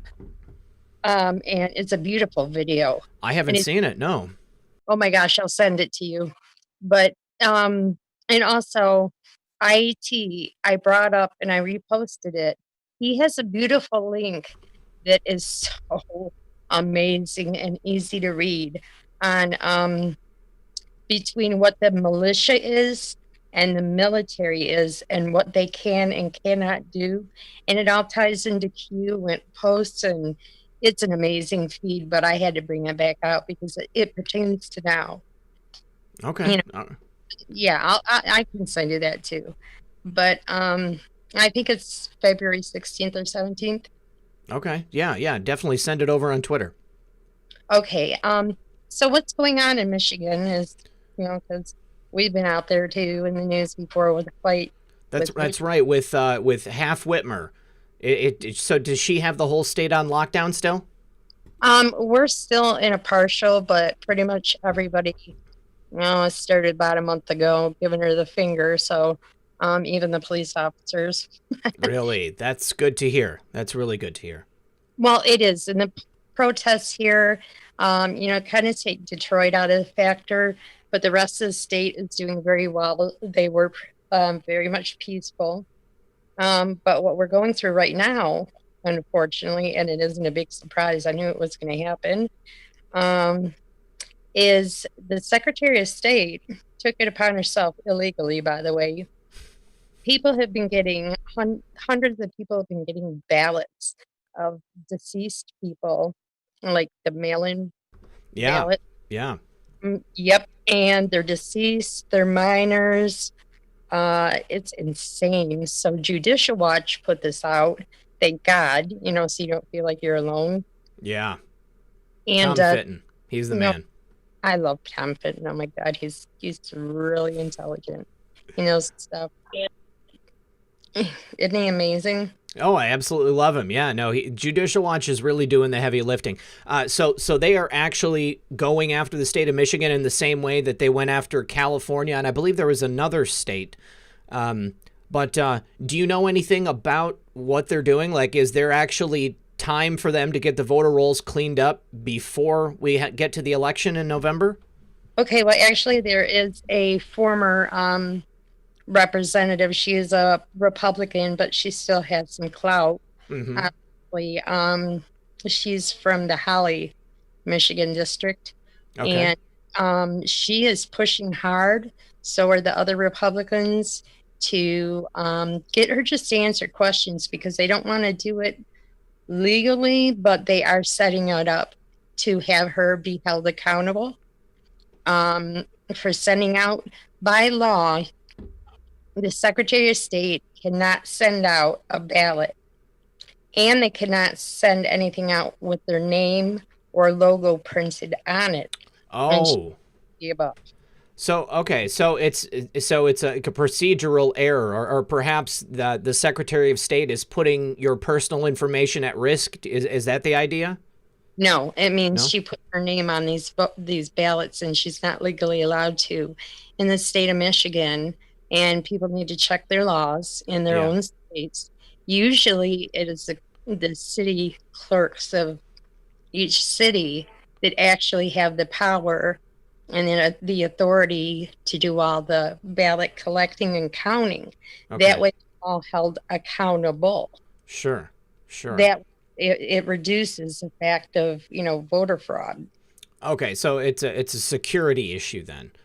Wow. Oh, major. That's insane. Oh, I know. She's, you know, her Witchmer, whatever. That's what I call it. Witchmer. I like that.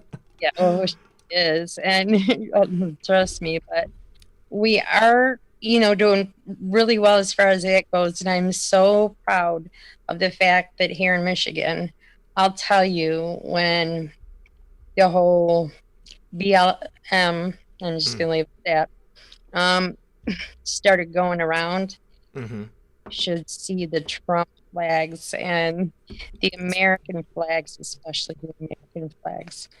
That is great. That is great. So what is the general atmosphere like in Michigan right now? I mean, have there been any like crazy riots there? I mean, I know that I have a viewer that lives in the Grand Rapids area, and he sent me some images, but it didn't look like Minneapolis and it didn't look like, LA. But has it been peaceful? Have there even been, like big demonstrations taking place there? In Detroit, there was some rioting, which was in Rashida Tlaib's district, of course. Not surprised. Yes, I mean, what's really funny is she's not even a representative of Detroit. She is representative of Dearborn. Mm-hmm. But because the radicals of that particular religion have basically years ago overtook Dearborn Heights, and part of Detroit. Yeah, so, I remember hearing that it's like the densest concentration of those people outside of the Middle East there in Dearborn. It is, but I also heard that that the people that were living there were secular. They were fairly westernized. Is it still that way, or has it become more like, London Stan is now today? And it is really, I'll tell you, to be honest, the use that happen to be of Middle Eastern descent or that religion, they are defying their parents like crazy. They're saying, we're not having anything to do with your old ways.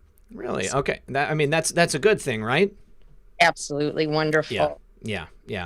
Because that's the problem. I mean, like when people come to America, we want them to become Americans. We don't want to keep them compartmentalized.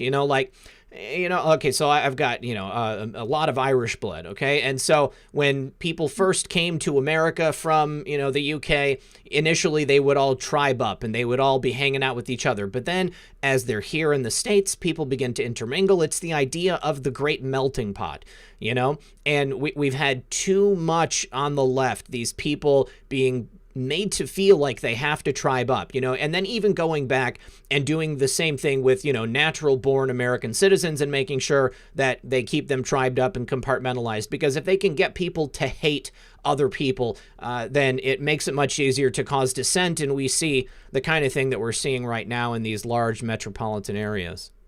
Yeah, exactly. And of course, they made a big deal over at the Detroit Metro Airport. Ilhan Omar and Rashida Tlaib just quite, a little bit before all this broke out, and Rashida Tlaib actually got arrested. It's kind of funny. That is funny. All right. Well, Love by the Moon, I've got 6 people waiting, so I want to try to get to a couple more calls. But did you have anything that you wanted to say to Jenna in particular? Yeah, Jenna, I would just say I am so happy that you are speaking up. And after seeing that video that they put out there from Louisiana, I think we're all on different levels. And, whether you know much about Q or you don't, the whole point is being awake and being unified and standing up. So, keep on doing the good work. Awesome. All right. Thanks, Love by the Moon. We'll talk to you soon. All right. Take care. Appreciate you. All right. And Aaron Phelps in the chat said a lot of Middle Easterners in Michigan are Christian Caledonian. Yeah, big concentration of Caledonians here in that area because these were the people that I knew that were Caledonian. They're from Iraq. They're Catholic Iraqis, and they came here because of the strife that was happening there. So yeah, and I don't ever want people to think that I am lumping all people into one group or whatever, because it's far more complicated than that. I mean, like, no matter what your skin color, whatever your religion, whatever your creed, people are on a spectrum, and they're all different. So we've got Sweeta, my friend Sweeta from India, on the line. Let's see. I need to say thank you to Beverly. She says, from your family in Hawaii, much love, aloha. Yes, much aloha. Thank you very much, Beverly. I appreciate that. Never been to Hawaii. I would love to go. It looks gorgeous. Sweeta, what is going on, my friend? Hi, Redwell. How you been? Yeah, I've been good. Excellent. I was just thinking, is it funny how the mainstream media can't take a joke or a satire? Are you talking about the CNN tweet? Yeah. It's just so funny. You know, anything and everything about Trump, they're like rabid dogs frothing in their mouths. Yep. And they're always attacking him. But, you know, when it comes to, you know, the Democrats, they're just so, you know, polite and so easy to, you know, they're so approachable. Now, even Mika's interview with Joe Biden, you know, she didn't have to be actually frothing in the mouth and, you know, always on attack mode to actually have, you know, an effective interview. Yeah. Yeah, no, it is so ridiculous to me. When I saw President Trump, I was on 412 Anon's show last night, We the People Insider, and I saw that President Trump put that tweet out, and I almost died laughing. Like luckily I was muted, and the camera wasn't on me, so I had to. I immediately retweeted it. And it was before, like, they had put the tag on the picture saying it was manipulated media. And then by the time that we were off the show, I started seeing reporters on the left responding to it like it was something serious. Okay, like CNN never put that clip out. This isn't even the right size of chyron for CNN's logo. And they were taking it so seriously. And I always have to go back to the old meme that the left can't meme. Okay, people on the left are just unmemeable. They don't understand how to do it, and they see something and they have no sense of humor. Absolutely zero sense of humor. Yeah, and it's like they are creating an environment of hostility, and they are driving this Trump derangement syndrome. You know. Yes. It's like, you know, they don't care about the country as such. No, because that's the truth. It's just absurd how how journalists, you know, educated journalists, that's what they're driving. Yeah. It's the thing highly about it is educated or whatever, the civilized journalists. That's what they're driving. Yeah, they don't care about the country. They don't care about our well-being. They don't care about, you know, the future and safety and security of America. All they care about is their clicks right now. They want to make sure that they get some eyes on their story and that they build up some rage bait. And yeah. Also that. What's that? Also, Redpill, I would request you to interview Barry Traver, if possible. Betty or Barry? Barrie. Yeah, I'm writing it down. Barrie. Yep, Traver. Trower. He is a microwave weapon expert from British intelligence. Okay. Microwave. I'm actually in the. You know, if at all there is a microwave connection to, you know, even COVID, or, you know, even if there isn't a microwave connection to COVID, and they could always use, you know, technology like that and get people sick and then blame it on, you know, on people not doing social distancing. It's very true. So it makes sense to, you know, speak to microwave experts and get to know about the technology as such, because the microwave weapons can cause dizziness and difficulty in breathing. Yeah, no, you're totally right. The symptoms are similar to, you know, these symptoms can also be produced through microwave weapons. So, you know, it's always good to be able to research more on that, get more information. You're totally right. Please, Brian Kaufman. Brian Kaufman? He was a whistleblower from SIS Security Seattle. And he was saying that Seattle is a breeding ground for, you know, these mood black ops, wherein you can control the mood of a person and get them to act out. Yes. I think I've heard of him. You can see a lot of these Antifa lunacy that's happening. It's mostly in Seattle and Portland. Okay. So he was saying that you know, there is some technologies they are using similar to LRAD and some sort of a mood alteration technology. You know, wherein they can get a person in a bad mood. And get, you know, and he said that, you know, it's not a controlled environment wherein, you know, a person, you can get a person in a bad mood and get them, you know, if that person is driving in a car, the chances of him getting into accident is also higher. So some sort of a project, secret project, black ops project, and he was a whistleblower from SIS Seattle. So if you can place him, he stopped tweeting around 2 years back. So I've not. And he said he was a whistleblower and his life was in danger. So if you could even place him as such, through his relatives or through anyone, that would be really useful. I will definitely look into all of them. Well, Sweeta, we've still got 6 people on the line. We're gonna. Yeah, sure. Carry on. Yeah. I appreciate you so much. Thanks for calling in. We'll talk to you soon. Yeah, thank you.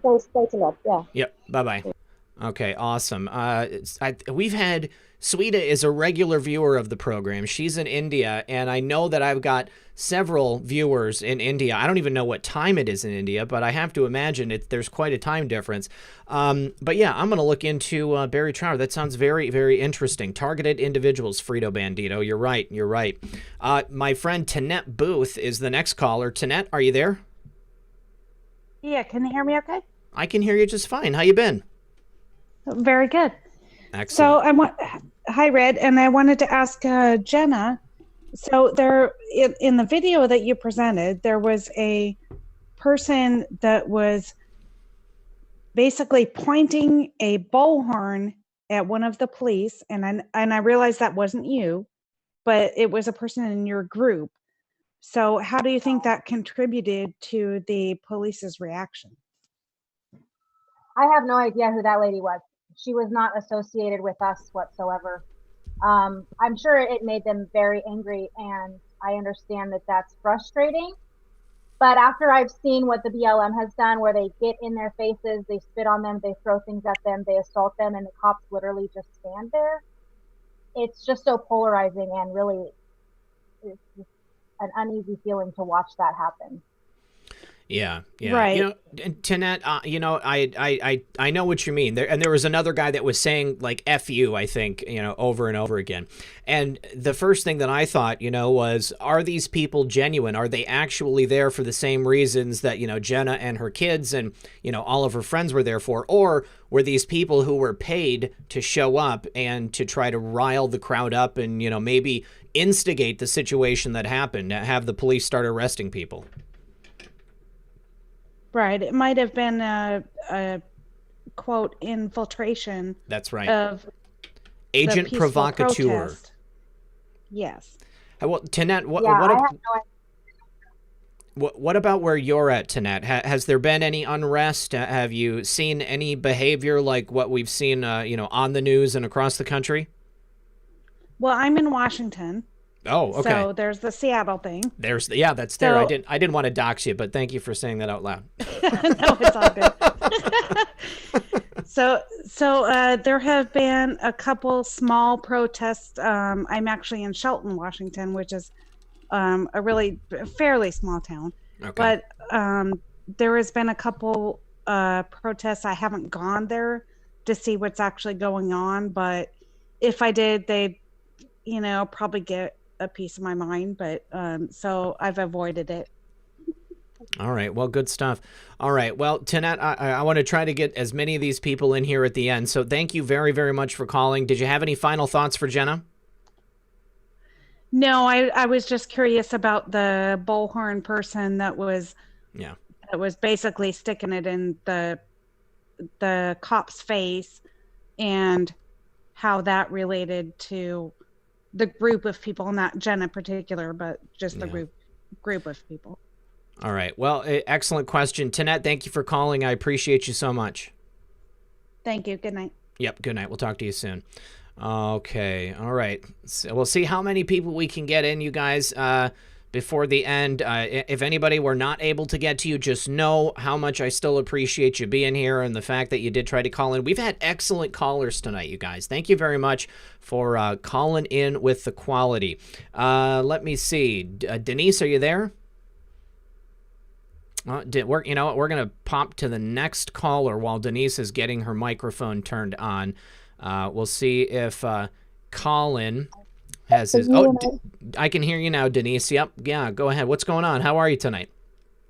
Oh, I'm good. I'm excited. Trump rally tomorrow. I know it's going to be a good one. All this we've got like how many months worth of energy now? I mean, it feels like it's been a year since we've had a rally. Yeah, and they've been trying to stop it. They've been trying to postpone it.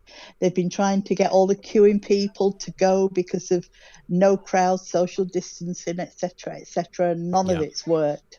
Yeah, and I saw a video last night where we had a whole bunch of Trump supporters that had been waiting in line. They were sleeping in tents outside of the venue, and the police came up and they were told that there was a curfew being instituted, and it didn't look like they kicked them off of the street, but they wanted them to go into their tents, I guess, because it was a curfew.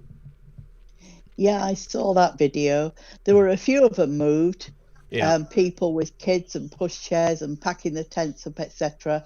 Yeah. And I thought those poor people have been there 2-3 days, and they're moving them. Yeah. But anything to get those people, to go home, to make them feel demoralized, make them feel like they shouldn't be there, shame them because they're Trump supporters and they're not wearing masks. It's disgusting. It is. I agree. Yeah. I agree. And as you'll have realized, things are not that good here either. I've seen some crazy videos. It seemed like the police were at a significant disadvantage there. Maybe it's just the videos that I'm seeing, but it seemed like the people that were demonstrating were very evil to the police there. I mean, I saw lots of stuff getting thrown, many videos of the police kind of, running away. I mean, obviously they don't have sidearms in the same way that they do here in the United States. What is your perception of how these rallies are going in the UK? Well, the first one, the Black Lives Matters one, the police were in short sleeves, everyday clothes, and they were just chased away. The second one, the one afterwards, which was the veterans, etc., who were trying to protect monuments and statues that the others destroyed the previous week, the police turned out in riot gear. Good. So for the peaceful ones, but no, it's not good. It's not good at all. They're starting to ease up on things now. They're saying that you can go on public transport. You have to wear a mask to go on public transport. Mm-hmm. Now, people here have been coming down with pleurisy through when they've had to wear masks to work. Oh wow! They've been getting pleurisy because they're inbreathing stale air and CO2, and they're getting infections in the lungs because of wearing masks. But no, it's not good. And your young lady guest, she's got some gonads. She does. She's feisty. Metaphorically speaking, yeah. To stand up, but more power to her. But I'm looking forward to Trump's rally. I probably won't sleep a lot. I'm really excited. Isn't that silly? Across the pond, and I'm excited for Trump. I totally get it. I mean, adrenaline is flowing. It's been so long since we've had this, because President Trump, he commands a stage unlike anybody else. I've never been able to attend a Trump rally, but I watch every single one, and it's just, dynamite every single time. You got to love it. Well, listen, Denise, we've only got 3 minutes left. I want to try to get the rest of these callers in. Thank you very much for calling us from the UK. Okay, good night. All right, good night. Thanks again. All right, and we've already got Colin on the line. Colin, go ahead and unmute, my friend. How's that? We got you. What's going on, brother? How you doing? Well, I hope I don't want to be a fly in the ointment, but I'm one of these people who's kind of been doing this for about 25 years or more. I think I was woken when I was 17. I went into the military way back when, and about years in realized that the reason that we were in Nam was to create a drug cartel. Infiltration and shipping and so on. Very correct. We made a movie about it. So,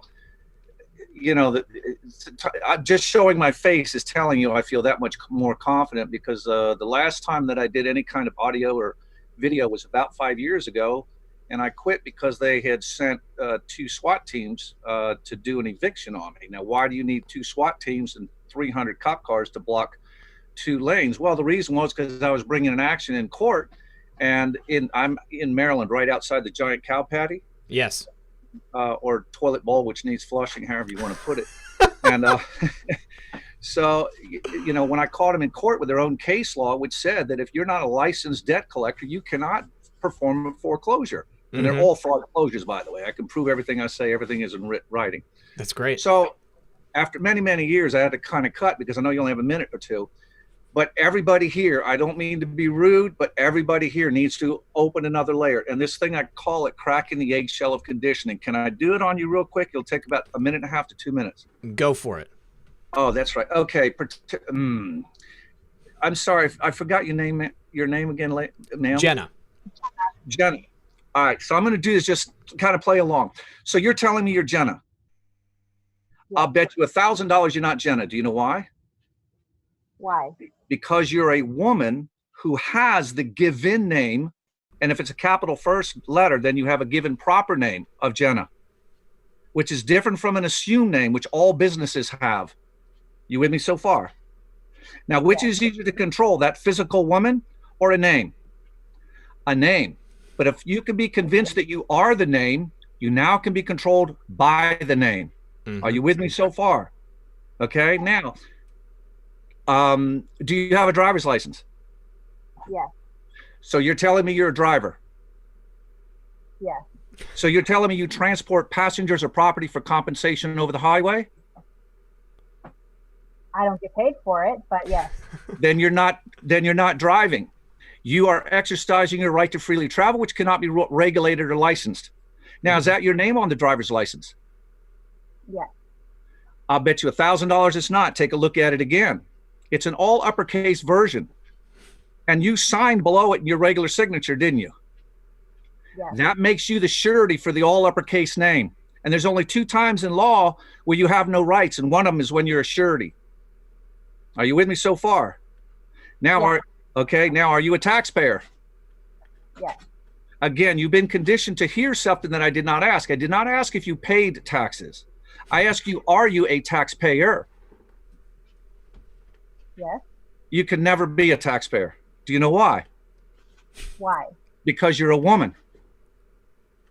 Now, you can have a taxpayer, okay? You can have many taxpayers, and those are persons or personas, and you'll know that they're personas because they're in all uppercase letters, unless you have the part where it says registered trademark, like Coca-Cola's upper and lowercase. Are you with me so far?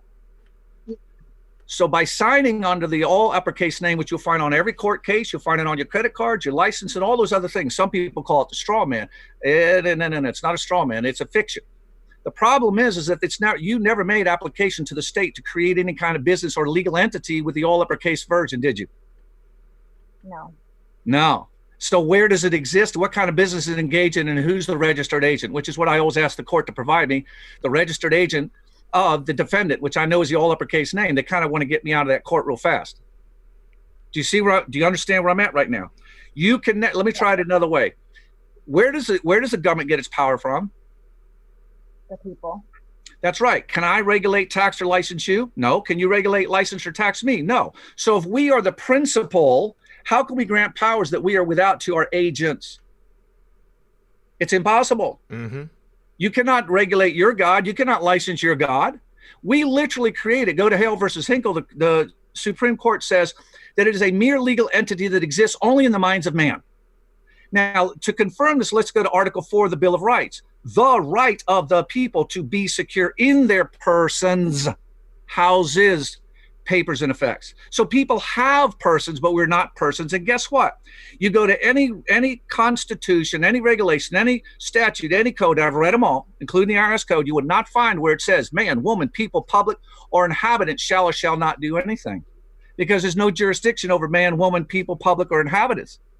Only over persons, and persons is defined separately depending upon what legal entity it is pointing to. Go to Hale versus Hinkle again, page 74. He owes nothing to the state since he receives nothing therefrom except the protections of his life and property. He owes nothing to the public so long as he does not trespass upon their rights. That's the one law we live under. And in order for you to be charged with a crime, there must be mens rea or malicious intent. Are you with me so far? Yes. So the state did not create you. Therefore, you're not a subject of the state, nor are you subject to it. Now, you can hold a position which you are getting paid That's a negotiation that you made, a contract to represent or be in the persona of that public position. If it's a police officer, you're in the persona of a police officer and you're wearing your costume. You see what I'm getting at? And once we separate ourselves from the names and understand the difference, you'll see what the real con has been all this time.